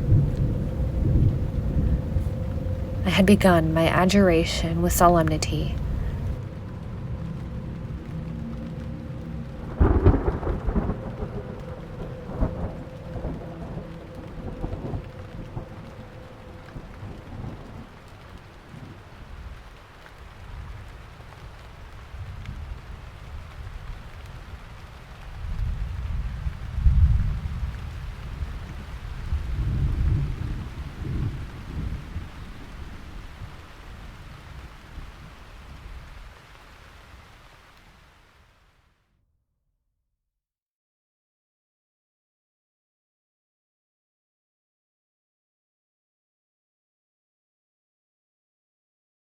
In an awe which almost assured me that the shades of my murdered friends heard and approved my devotion.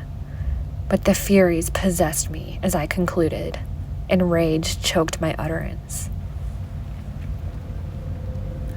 I was answered through the stillness of night by a loud and fiendish laugh. It rung on my ears long and heavily. The mountains re-echoed it, and I felt as if all hell surrounded me with mockery and laughter. Surely, in that moment, I should have been possessed by frenzy and have destroyed my miserable existence, but that my vow was heard, and that I was reserved for vengeance. The laughter died away, when a well-known and abhorred voice, apparently close to my ear, addressed me in an audible whisper. "I am satisfied, miserable wretch. You have determined to live, and I am satisfied." I darted towards the spot from which the sound proceeded, but the devil eluded my grasp. Suddenly the broad disk of the moon arose and shone full upon his ghastly and distorted shape as he fled with more than mortal speed. I pursued him, and for many months this had been my task. Guided by a slight clue, I followed the windings of the Rhone, but vainly. The blue Mediterranean appeared, and by a strange chance, I saw the fiend enter by night and hide himself in a vessel bound for the Black Sea. I took my passage in the same ship, but he escaped. I know not how. Amid the wilds of Tartary in Russia, although he still evaded me, I have ever followed his track. Sometimes the peasants, scared by his horrid apparition, informed me of his path. Sometimes he himself, who feared that if I lost trace, I should despair and die, often left some mark to guide me. The snows descended on my head, and I saw the print of his huge step on the white plain. To you, first entering on life, to whom care is new and agony unknown, how can you understand what I have felt and still feel? Cold, want, and fatigue were the least pains which I was destined to endure. I was cursed by some devil and carried about with me my eternal hell. Yet still, a spirit of good followed and directed my steps, and when I most murmured, would suddenly extricate me from seemingly insurmountable difficulties. Sometimes, when nature, overcome by hunger, sunk under the exhaustion, a repast was prepared for me in the desert that restored and inspirited me. The fare was indeed coarse, such as the peasants of the country ate. But I may not doubt that it was set there by the spirits that I had invoked to aid me.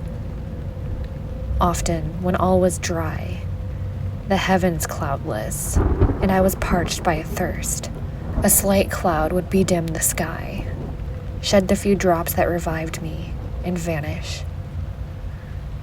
I followed, when I could, the courses of the rivers, but the demon generally avoided these, as it was here that the population of the country chiefly collected.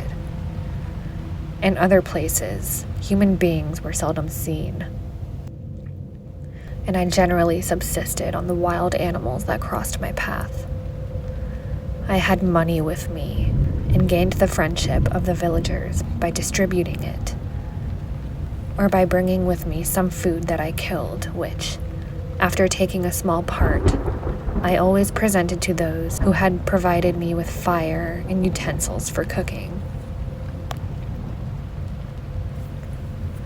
My life, as it passed thus, was indeed hateful to me, and it was during sleep alone that I could taste joy. Oh, blessed sleep! Often, when most miserable, I sank to repose, and my dreams lulled me even to rapture. The spirits that guarded me had provided those moments, or rather hours, of happiness, that I might retard strength and fulfill my pilgrimage. Deprived of this respite, I should have sunk under my hardships. During the day, I was sustained and inspirited by the hope of night, for in sleep I saw my friends, my wife, and my beloved country. Again I saw the benevolent countenance of my father, heard the silver tones of my Elizabeth's voice, and beheld Clerval enjoying health and youth. Often when wearied by a toilsome march, I persuaded myself that I was dreaming until night should come, and that I should then enjoy reality in the arms of my dearest friends. What agonizing fondness did I feel for them! How did I cling to their dear forms, and sometimes they haunted even my waking hours, and persuade myself that they still lived. At such moments, vengeance that burned within me died in my heart, and I pursued my path towards the destruction of the demon, more as a task enjoined by heaven, as the mechanical impulse of some power of which I was unconscious, than as the ardent desire of my soul. What his feelings were, whom I pursued, I cannot know. Sometimes, indeed, he left marks in writing on the barks of trees, or cut in the stone that guided me, or instigated my fury. My reign is not yet over. These words were legible in one of those inscriptions. You live, and my power is complete. Follow me. I seek the everlasting ices of the north, where you will feel the misery of cold and frost, to which I am impassive. You will find near this place, if you follow, not too tardily, a dead hare. Eat and be refreshed. Come on, my enemy. We have yet to wrestle for our lives, but many hard and miserable hours must you endure until that period shall arrive. Scoffing devil, again do I vow vengeance. Again do I devote thee, miserable fiend, to torture and death. Never will I omit my search until he or I perish. And then with what ecstasy shall I join my Elizabeth and those who even now prepare for me the reward of my tedious toil and horrible pilgrimage. As I still pursued my journey to the northward, the snows thickened, and the cold increased in a degree almost too severe to support. The peasants were shut up in their hovels, and only a few of the most hardy ventured forth to seize the animals which starvation had forced from their hiding places to seek for prey. The rivers were covered with ice, and no fish could be procured. And thus I was cut off from my chief article of maintenance. The triumph of my enemy increased with the difficulty of my labors. One inscription that he left was in these words: Prepare, your toils only begin. Wrap yourself in furs and provide food, for we shall soon enter upon a journey where your sufferings will satisfy my everlasting hatred. My courage and perseverance were invigorated by these scoffing words. I resolved not to fail in my purpose, and calling on heaven to support me, I continued with unabated fervor to traverse these immense deserts until the ocean appeared at a distance and formed the utmost boundary of the horizon. Oh, how unlike it was to the blue seas of the south. Covered with ice, it was only to be distinguished from land by its superior wildness and ruggedness. The Greeks wept for joy when they beheld the Mediterranean from the hills of Asia, and hailed with rapture the boundary of their toils. I did not weep, but I knelt down, and with a full heart thanked my guiding spirit for conducting me in safety to the place where I hoped, notwithstanding my adversary's gibe, to meet and grapple with him. Some weeks before this period, I had procured a sledge and dogs, and thus traversed the snows with inconceivable speed. I know not whether the fiend possessed the same advantages, but I found that, as before I had daily lost ground in the pursuit, I now gained on him, so much so that when I first saw the ocean, he was but one day's journey in advance, and I hoped to intercept him before he would reach the beach. With new courage, therefore, I pressed on, and in 2 days arrived at a wretched hamlet on the seashore. I inquired of the inhabitants concerning the fiend, and gained accurate information. A gigantic monster, they said, had arrived the night before, armed with a gun and many pistols, putting to flight the inhabitants of a solitary cottage through fear of his terrible appearance. He carried off their store of winter food, and placing it in a sledge, to draw which he had seized on a numerous drove of trained dogs.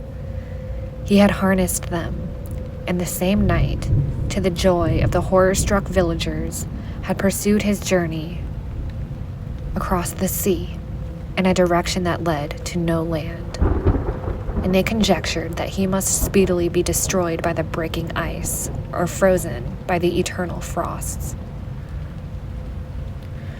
On hearing this information, I suffered a temporary access of despair.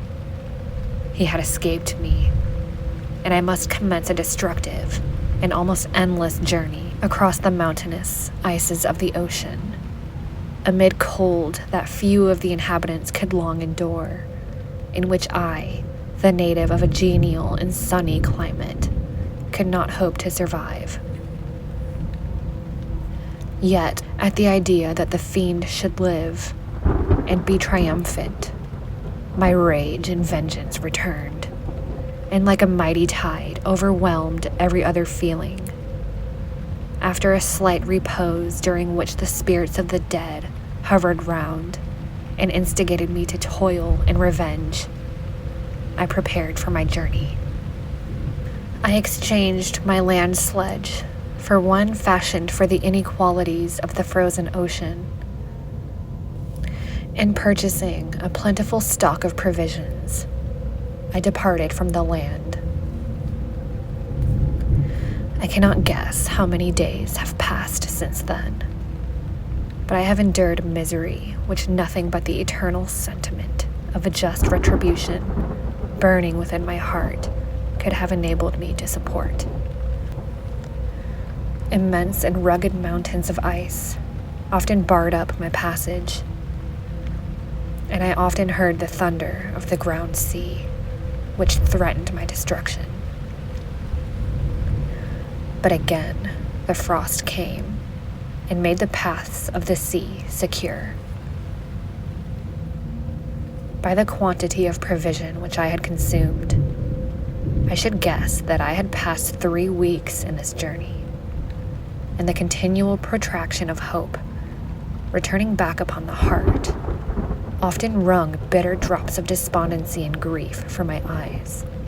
Despair had indeed almost secured her prey, and I should soon have sunk beneath this misery, when once, after the poor animals that carried me had with incredible toil gained the summit of a sloping ice mountain, and one sinking under his fatigue, died, I viewed the expanse before me with anguish, and suddenly my eye caught a dark speck upon the dusky plain.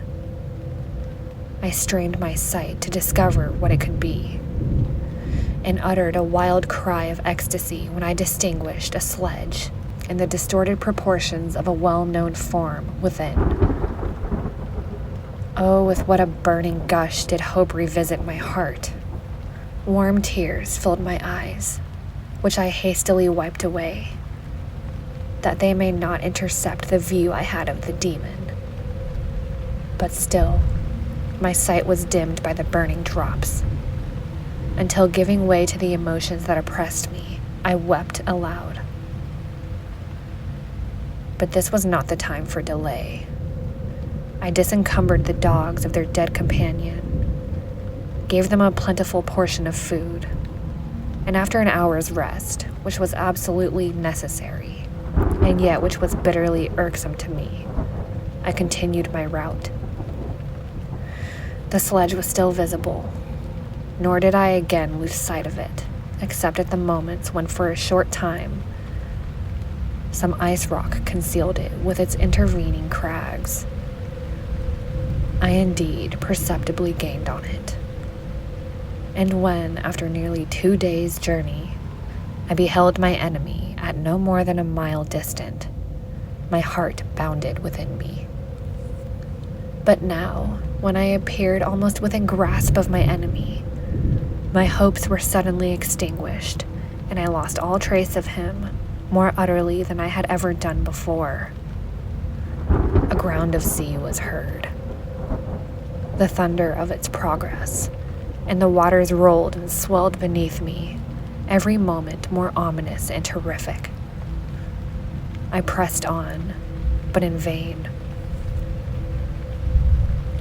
The wind arose, the sea roared, and as with the mighty shock of an earthquake, it split and cracked with a tremendous and overwhelming sound. The work was soon finished. In a few minutes, a tumultuous sea rolled between me and my enemy, and I was left drifting on a scattered piece of ice that was continually lessening, and thus preparing me for a hideous death. In this manner, many appalling hours passed. Several of my dogs died, and I myself was about to sink under the accumulation of distress, when I saw your vessel riding at anchor and holding forth to me hopes of succor and life.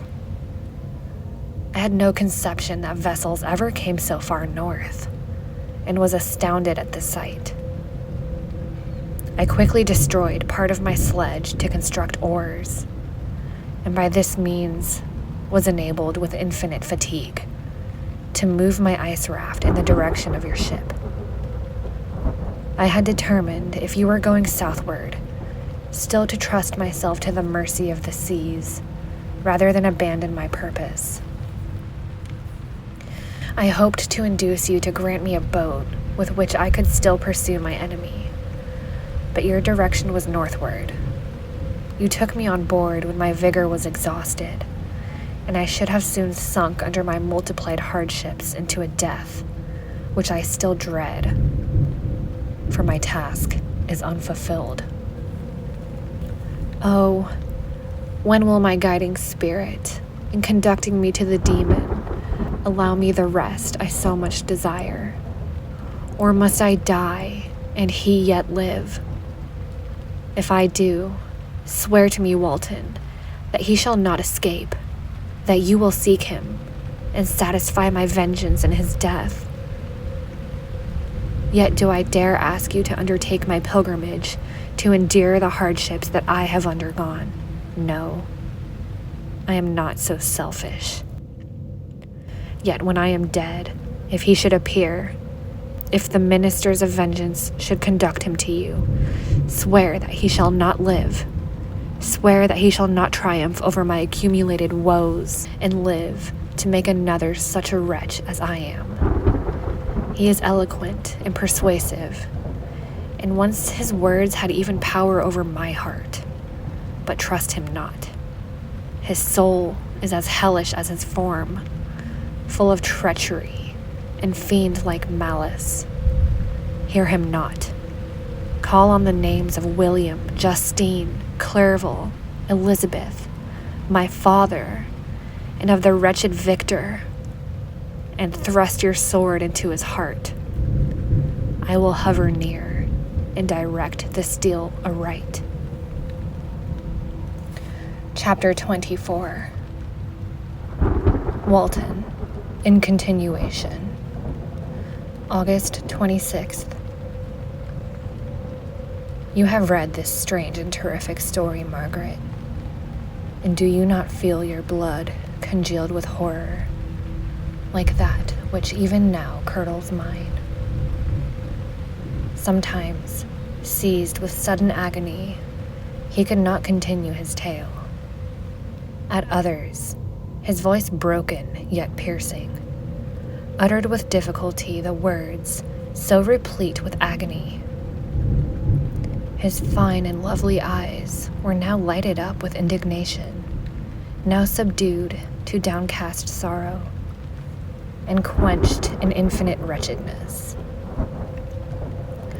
Sometimes he commanded his countenance and tones, and related the most horrible incidents with a tranquil voice, suppressing every mark of agitation.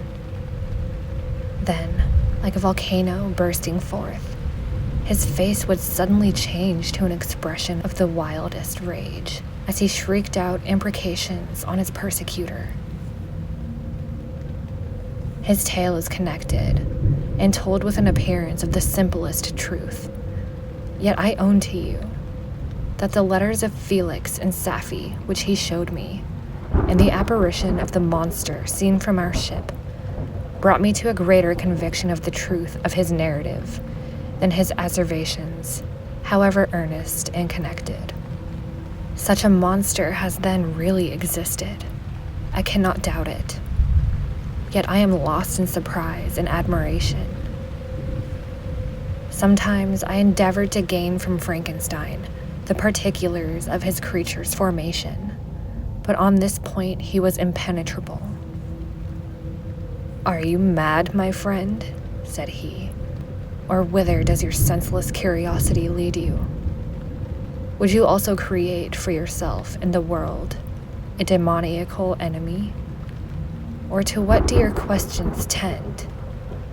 Peace, peace. Learn my miseries, and do not seek to increase your own." Frankenstein discovered that I made notes concerning his history. He asked to see them, and then himself corrected and augmented them in many places, but principally in giving life and spirit to the conversations he held with his enemy. "Since you have preserved my narration," said he, "I would not that a mutilated one should go down to posterity." Thus has a week passed away while I have listened to the strangest tale that ever imagination formed. My thoughts and every feeling of my soul have been drunk up by the interest for my guest, which his tale and his own elevated and gentle manners have created. I wish to soothe him, yet can I counsel one so infinitely miserable, so destitute of every hope of consolation, to live? Oh no. The only joy that he can now know will be when he composes his shattered feelings to peace and death. Yet he enjoys one comfort, the offspring of solitude and delirium. He believes that, when in dreams, he holds converse with his friends and derives from that communion consolation for his miseries or excitements to his vengeance. They are not the creations of his fancy, but the real beings who visit him from the regions of a remote world. This faith gives a solemnity to his reveries that renders them to me almost as imposing and interesting as truth. Our conversations are not always confined to his own history and misfortunes. On every point of general literature, he displays unbounded knowledge and a quick and piercing apprehension. His eloquence is forcible and touching, nor can I hear him when he relates a pathetic incident or endeavors to move the passions of pity or love without tears. What a glorious creature must he have been in the days of his prosperity, when he is thus noble and godlike in ruin. He seems to feel his own worth and the greatness of his fall.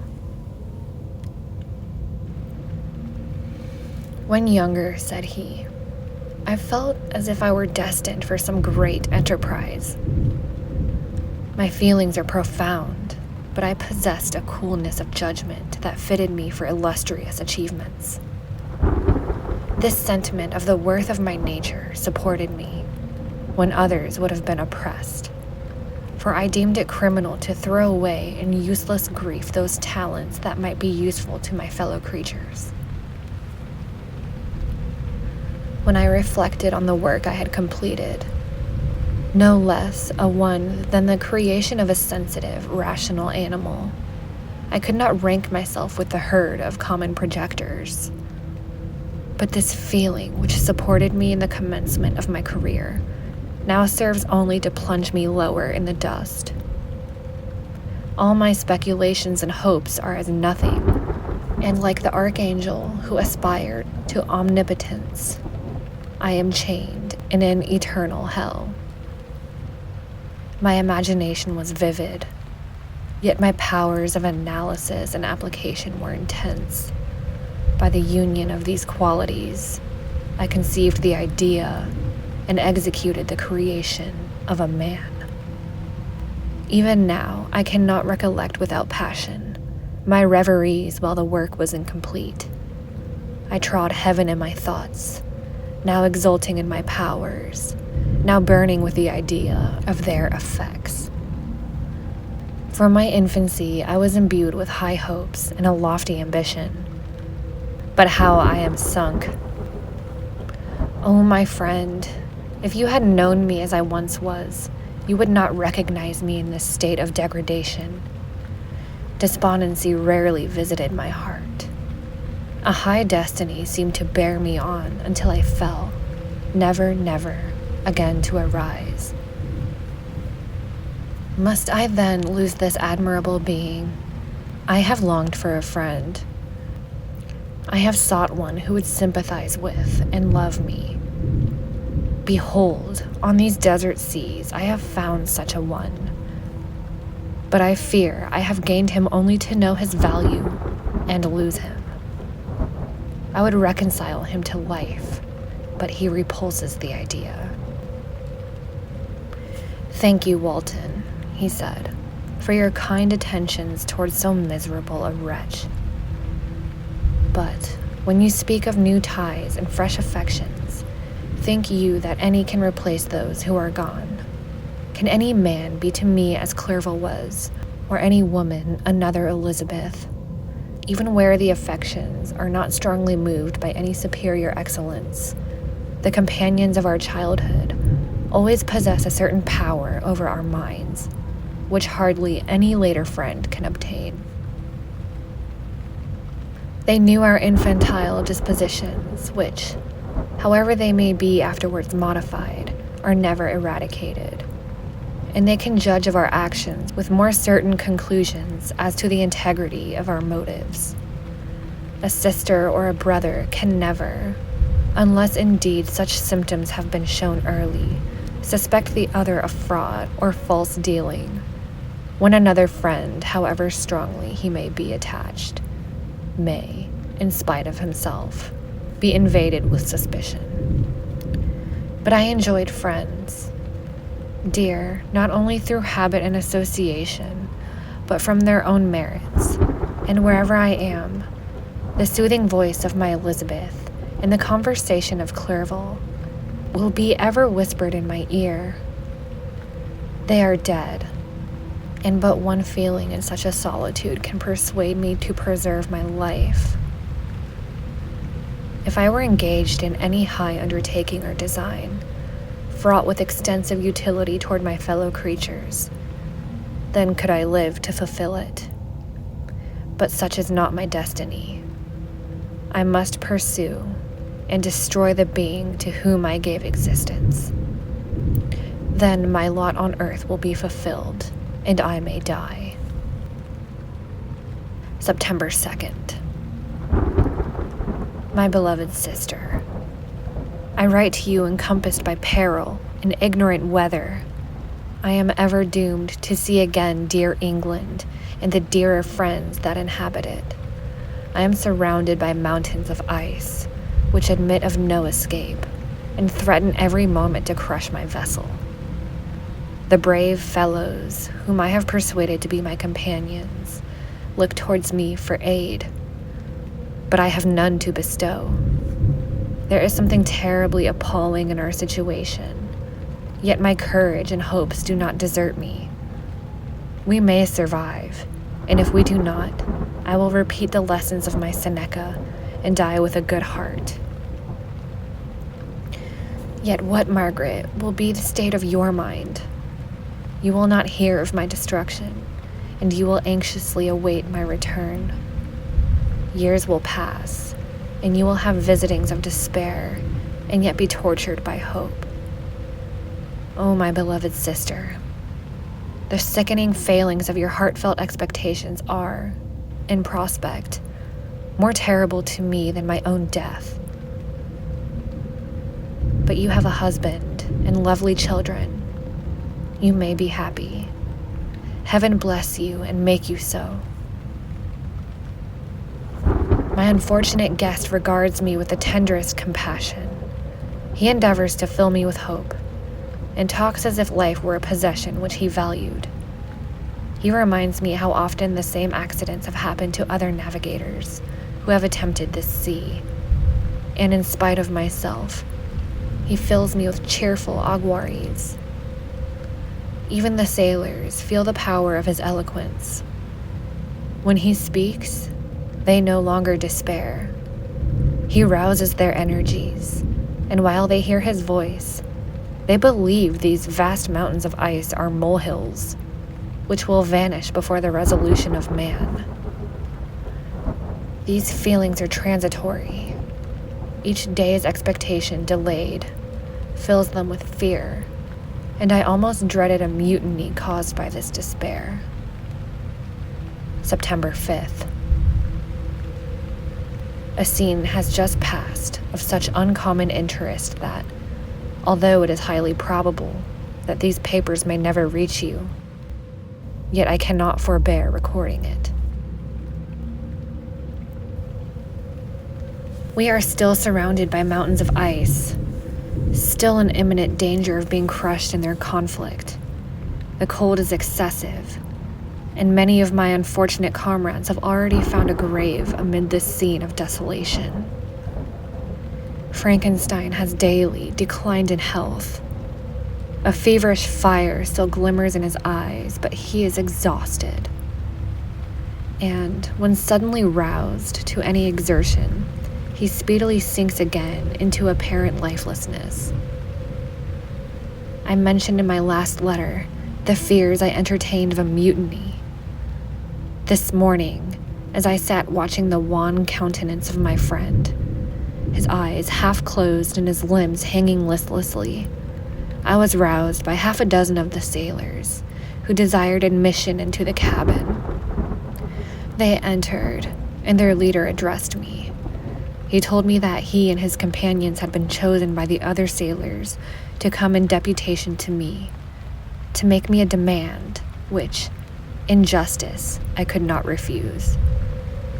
We were immured in ice, and should probably never escape, but they feared that if, as was possible, the ice should dissipate and a free passage be opened, I should be rash enough to continue my voyage and lead them into fresh dangers after they might happily have surmounted this. They desired, therefore, that I should engage with a solemn promise that if the vessel should be freed, I would instantly direct my course southward. This speech troubled me. I had not despaired, nor had I yet conceived the idea of returning, if set free. Yet, could I, in justice, or even in possibility, refuse this demand?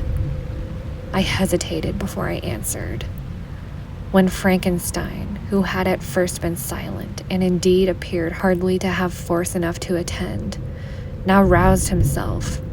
His eyes sparkled, and his cheeks flushed with momentary vigor. Turning towards the men, he said, "What do you mean? What do you demand of your captain? Are you then so easily turned from your design? Did you not call this a glorious expedition? And wherefore was it glorious?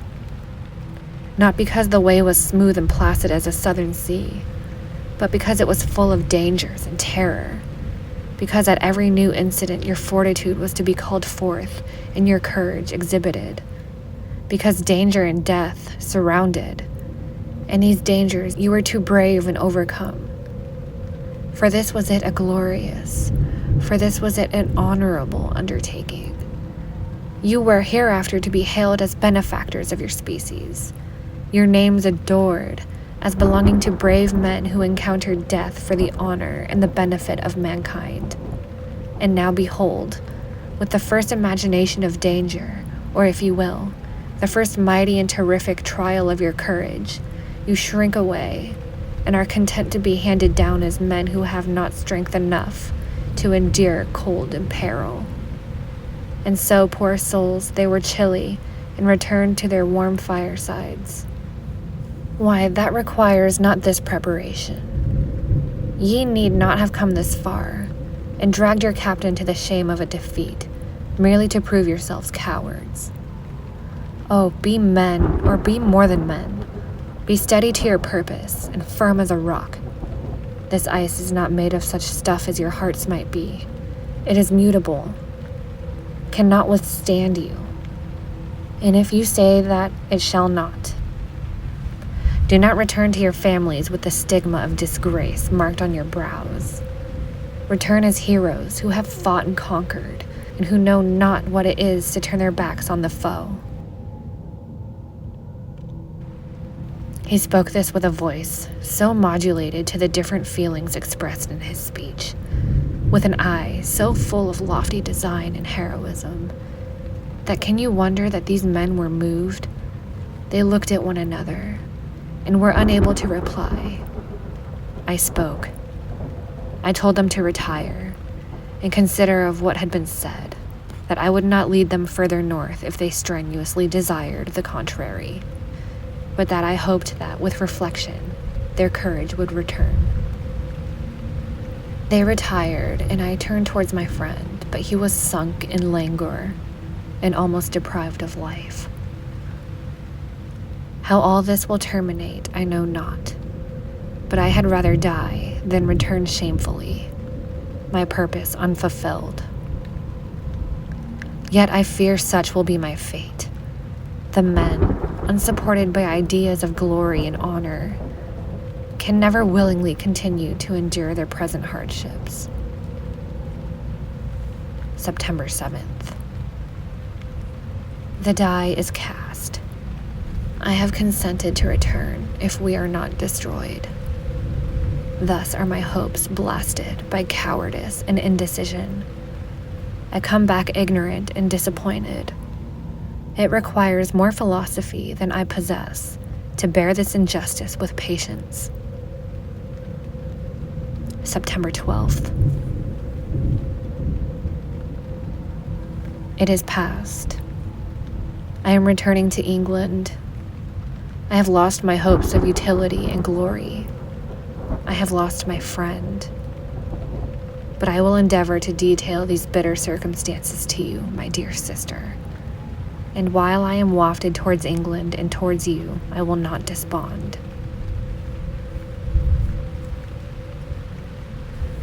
September 10th. The ice began to move, and roarings like thunder were heard at a distance, as the islands split and cracked in every direction. We were in the most imminent peril, but as we could only remain passive, my chief attention was occupied by my unfortunate guest, whose illness increased in such a degree that he was entirely confined to his bed. The ice cracked behind us and was driven with force towards the north. A breeze sprung from the west, and on the 11th, the passage towards the south became perfectly free. When the sailors saw this, and that their return to their native country was apparently assured, a shout of tumultuous joy broke from them, loud and long continued. Frankenstein, who was dozing, awoke and asked the cause of the tumult. "They shout," I said, "because they will soon return to England." "Do you then really return?"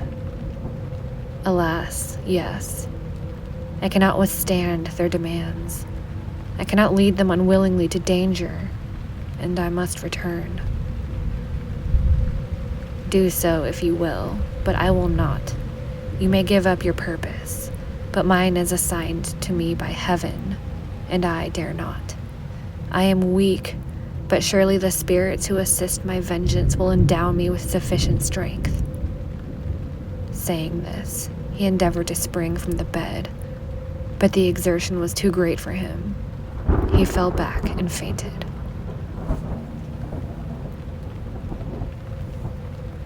It was long before he was restored, and I often thought that life was entirely extinct. At length, he opened his eyes, but he breathed with difficulty and was unable to speak. The surgeon gave him a composing draught and ordered us to leave him undisturbed. In the meantime, he told me that my friend had certainly not many hours to live. His sentence was pronounced, and I could only grieve and be patient. I sat by his bed watching him. His eyes were closed, and I thought he slept. But presently he called to me in a feeble voice, inviting me to come near, said, "Alas, the strength I relied on is gone. I feel that I shall soon die, and he, my enemy and persecutor, may still be in being. Think not, Walton, that in the last moments of my existence, I feel that burning hatred and ardent desire of revenge I once expressed. But I feel myself justified in desiring the death of my adversary. During these last days, I have been occupied in examining my past conduct, nor do I find it blamable. In a fit of enthusiastic madness, I had created a rational creature and was bound towards him to assure, as far as was in my power, his happiness and well-being. This was my duty, but there was still another, paramount to that. My duties towards my fellow creatures had greater claims to my attention, because they included a greater proportion of happiness or misery. Urged by this view, I refused, and I did right in refusing to create a companion for the first creature. He showed unparalleled malignity and selfishness and evil. He destroyed my friends. He devoted to destruction beings who possessed exquisite sensations, happiness, and wisdom. Nor do I know where this thirst for vengeance may end. Miserable himself, that he may render no other wretched, he ought to die. The task of this destruction was mine, but I have failed. When actuated by selfish and vicious motives, I asked you to undertake my unfinished work, and I renew this request now, when I am only induced by reason and virtue. Yet I cannot ask you to renounce your country and friends to fulfill this task, and now that you are returning to England, you will have little chance of meeting with him. But the consideration of these points and the well-balancing of what you may esteem your duties, I leave to you. My judgment and ideas are already disturbed by the near approach of death. I dare not ask you to do what I think right, for I may still be misled by passion. That he should live to be an instrument of mischief disturbs me. In other respects, this hour, when I momentarily expect my release, is the only happy one which I have enjoyed for several years. The forms of the beloved dead flit before me, and I hasten to their arms. Farewell, Walton. Seek happiness in tranquility, and avoid ambition, even if it be only the apparently innocent one of distinguishing yourself in science and discoveries. Yet why do I say this? I have myself been blasted in these hopes, yet another may succeed. His voice became fainter as he spoke, and at length, exhausted by his effort, he sunk into silence. About half an hour afterwards, he attempted again to speak, but was unable.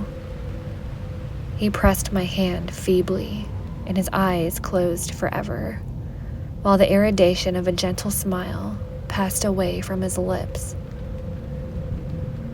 Margaret, what comment can I make on the untimely extinction of this glorious spirit?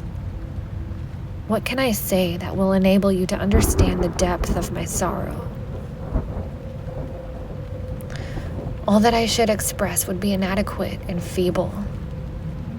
My tears flow.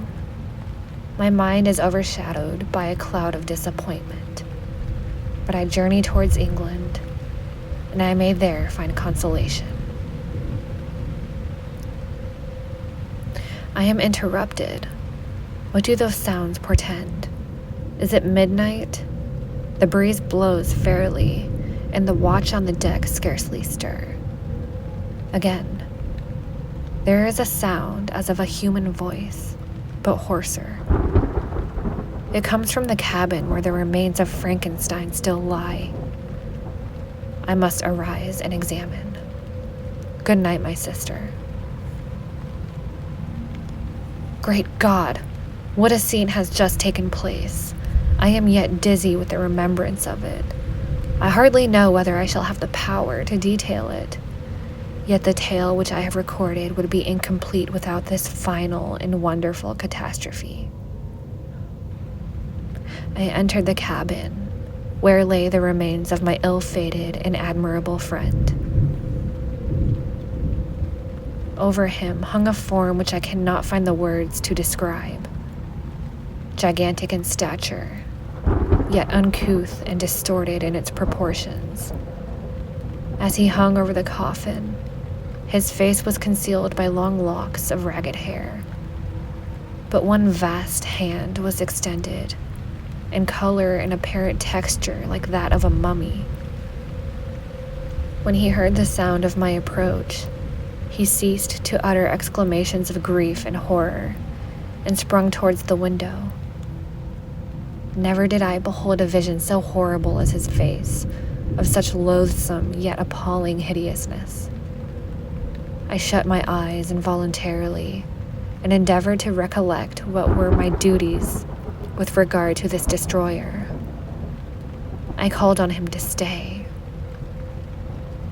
He paused, looking on me with wonder, and again, turning towards the lifeless form of his creator, he seemed to forget my presence, and every feature and gesture seemed instigated by the wildest rage of some uncontrollable passion. "That is also my victim," he exclaimed. "In his murder, my crimes are consummated. The miserable series of my being is wound to its close. O Frankenstein, generous and self-devoted being, what does it avail that I now ask thee to pardon me? I, who irretrievably destroyed thee by destroying all thou lovedst. Alas, he is cold. He may not answer me." His voice seemed suffocated, and my first impulses, which had suggested to me the duty of obeying the dying request of my friend in destroying his enemy, were now suspended by a mixture of curiosity and compassion. I approached this tremendous being. I dared not again raise my looks to his face. There was something so scaring and so unearthly in his ugliness. I attempted to speak, but the words died on my lips. The monster continued to utter wild and incoherent self-reproaches. At length, I gathered resolution to address him, in a pause of the tempest of his passion. "Your repentance," I said, "is now superfluous. If you had listened to the voice of conscience and heeded the stings of remorse, before you had urged your diabolical vengeance to this extremity, Frankenstein would have yet lived. And do you dream," said the demon, "do you think that I was then dead to agony and remorse? He continued, pointing to the corpse, "he suffered not more in the consummation of the deed.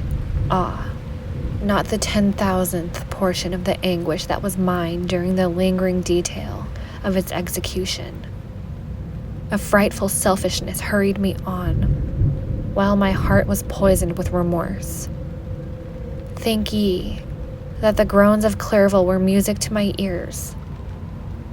My heart was fashioned to be susceptible of love and sympathy, and when wretched by misery to vice and hatred, it did not endure the violence of the change without torture, such as you cannot even imagine.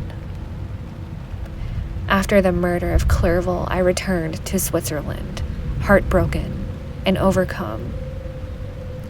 I pitied Frankenstein. My pity amounted to horror. I abhorred myself. But when I discovered that he, the author at once of my existence and of its unspeakable torments, dared to hope for happiness, that while he accumulated wretchedness and despair upon me, he sought his own enjoyment in the feelings and passions from the indulgence of which I was forever barred. Then the omnipotent envy and bitter indignation filled me with an insatiable thirst for vengeance. I recollected my threat and resolved that it should be accomplished. I knew that I was preparing myself for a deadly torture, but I was the slave, not the master, of an impulse which I detested, yet could not disobey.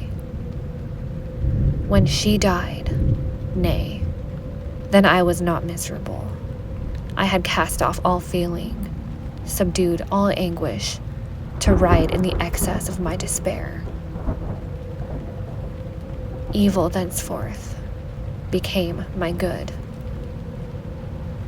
Urged thus far, I had no choice but to adapt my nature to an element which I had willingly chosen. The completion of my demoniacal design became an insatiable passion, and now it is ended. There is my last victim. I was at first touched by the expressions of his misery. Yet when I called to mind what Frankenstein had said of his powers of eloquence and persuasion, and when I again cast my eyes on the lifeless form of my friend, indignation was rekindled within me.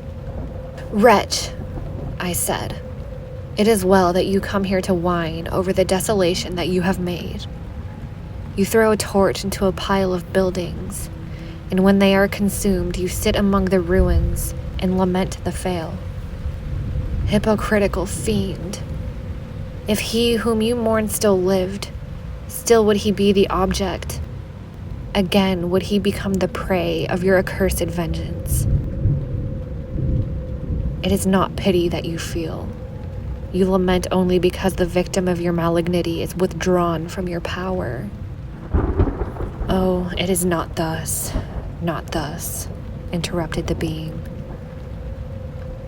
Yet such must be the impression conveyed to you by what appears to be the purport of my actions. Yet I seek not a fellow feeling in my misery. No sympathy may I ever find. When I first sought it, it was the love of virtue, the feelings of happiness and affection with which my whole being overflowed, that I wished to be participated. But now, that virtue has become to me a shadow, and that happiness and affection are turned into bitter and loathing despair. And what should I seek for sympathy? I am content to suffer alone.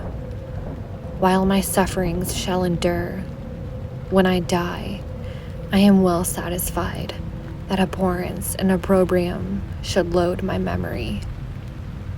Once my fancy was soothed with dreams of virtue, of fame, and of enjoyment. Once, I falsely hoped to meet with beings who, pardoning my outward form, would love me for the excellent qualities which I was capable of bringing forth. I was nourished with high thoughts of honor and devotion. But now, vice has degraded me beneath the meanest animal. No crime, no mischief, no malignity, no misery can be found comparable to mine. When I call over the frightful catalogue of my deeds, I cannot believe that I am he whose thoughts were once filled with sublime and transcendent visions of the beauty and the majesty of goodness.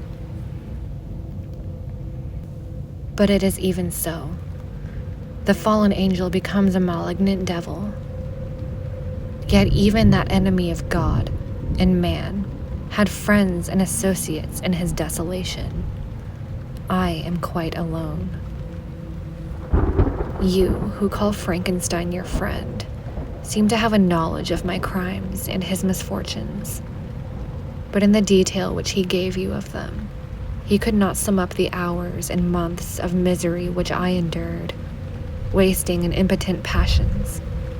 For, while I destroyed his hopes, I did not satisfy my own desires. They were forever ardent and craving. Still, I desired love and fellowship, and I was still spurned. Was there no injustice in this? Am I to be thought the only criminal when all humankind sinned against me? Why do you not execrate the rustic who sought to destroy the savior of his child? Nay, these are virtuous and immaculate beings. I, the miserable and the abandoned, am an abortion, to be spurned at and kicked and trampled on. Even now, my blood boils at the recollection of this injustice. But it is true that I am a wretch. I have murdered the lovely and the helpless. I have strangled the innocent as they slept, and grasped to death his throat, who never injured me or any other living thing. I have devoted my Creator, the select specimen of all that is worthy of love and admiration among men, to misery. I have pursued him, even to that irremediable ruin. There he lies, white and cold in death. You hate me, but your abhorrence cannot equal that to which I regard myself. I looked on the hands which executed the deed. I think on the heart in which the imagination of it was conceived, and long for the moment when they will meet my eyes, when it will haunt my thoughts no more. Fear not that I shall be the instrument of future mischief. My work is nearly complete. Neither yours nor any man's death is needed to consummate this series of my being, and to accomplish that which must be done, but it requires my own. Do not think that I shall be slow to perform this sacrifice. I shall quit your vessel on the ice raft which brought me hither, and shall seek the most northern extremity of the globe. I shall collect my funeral pile and consume to ashes this miserable frame, that its remains may afford no light to any curious and unhallowed wretch who could create such another as I have been. I shall die. I shall no longer feel the agonies that consume me, or be the prey of feelings unsatisfied, yet unquenched. He is dead, who called me into being. And when I shall be no more, the very remembrance of us both will speedily vanish. I shall no longer see the sun or stars, or feel the winds play on my cheeks. Light, feeling, and sense will pass away, and in this condition must I find my happiness. Some years ago, when the images which this world affords first opened upon me, when I felt the cheering warmth of summer and heard the rustling of the leaves and the chirping of the birds, and these were all to me, I should have wept to die. Now it is my only consolation. Polluted by bitter crimes and torn by the bitterest remorse, where can I find rest but in death? Farewell. I leave you, and in you the last of humankind these eyes will ever behold. Farewell, Frankenstein. If thou were yet alive and yet cherished a desire of revenge against me, it would be better satiated in my life than in my destruction. But it was not so. Thou didst seek my extinction, that I might not cause greater wretchedness. And if yet, in some mode unknown to me, thou hast not yet ceased to think and feel, thou desirest not my life for my own misery. Blasted as thou were, my agony was still superior to thine, for the bitter stings of remorse may not cease to rankle in my wounds until death shall close them forever. But soon, he cried, with sad and solemn enthusiasm, I shall die, and what I now feel be no longer felt. Soon these burning miseries will be extinct. I shall ascend my funeral pile triumphantly and exult in the agony of the torturing flames. The light of that conflagration will fade away, and my ashes will be swept into the sea by the winds. My spirit will sleep in peace, or if it thinks, it will not surely think thus. Farewell. He sprang from the cabin window as he said this, upon the ice raft which lay close to the vessel. He was soon borne away by the waves and lost in darkness and distance.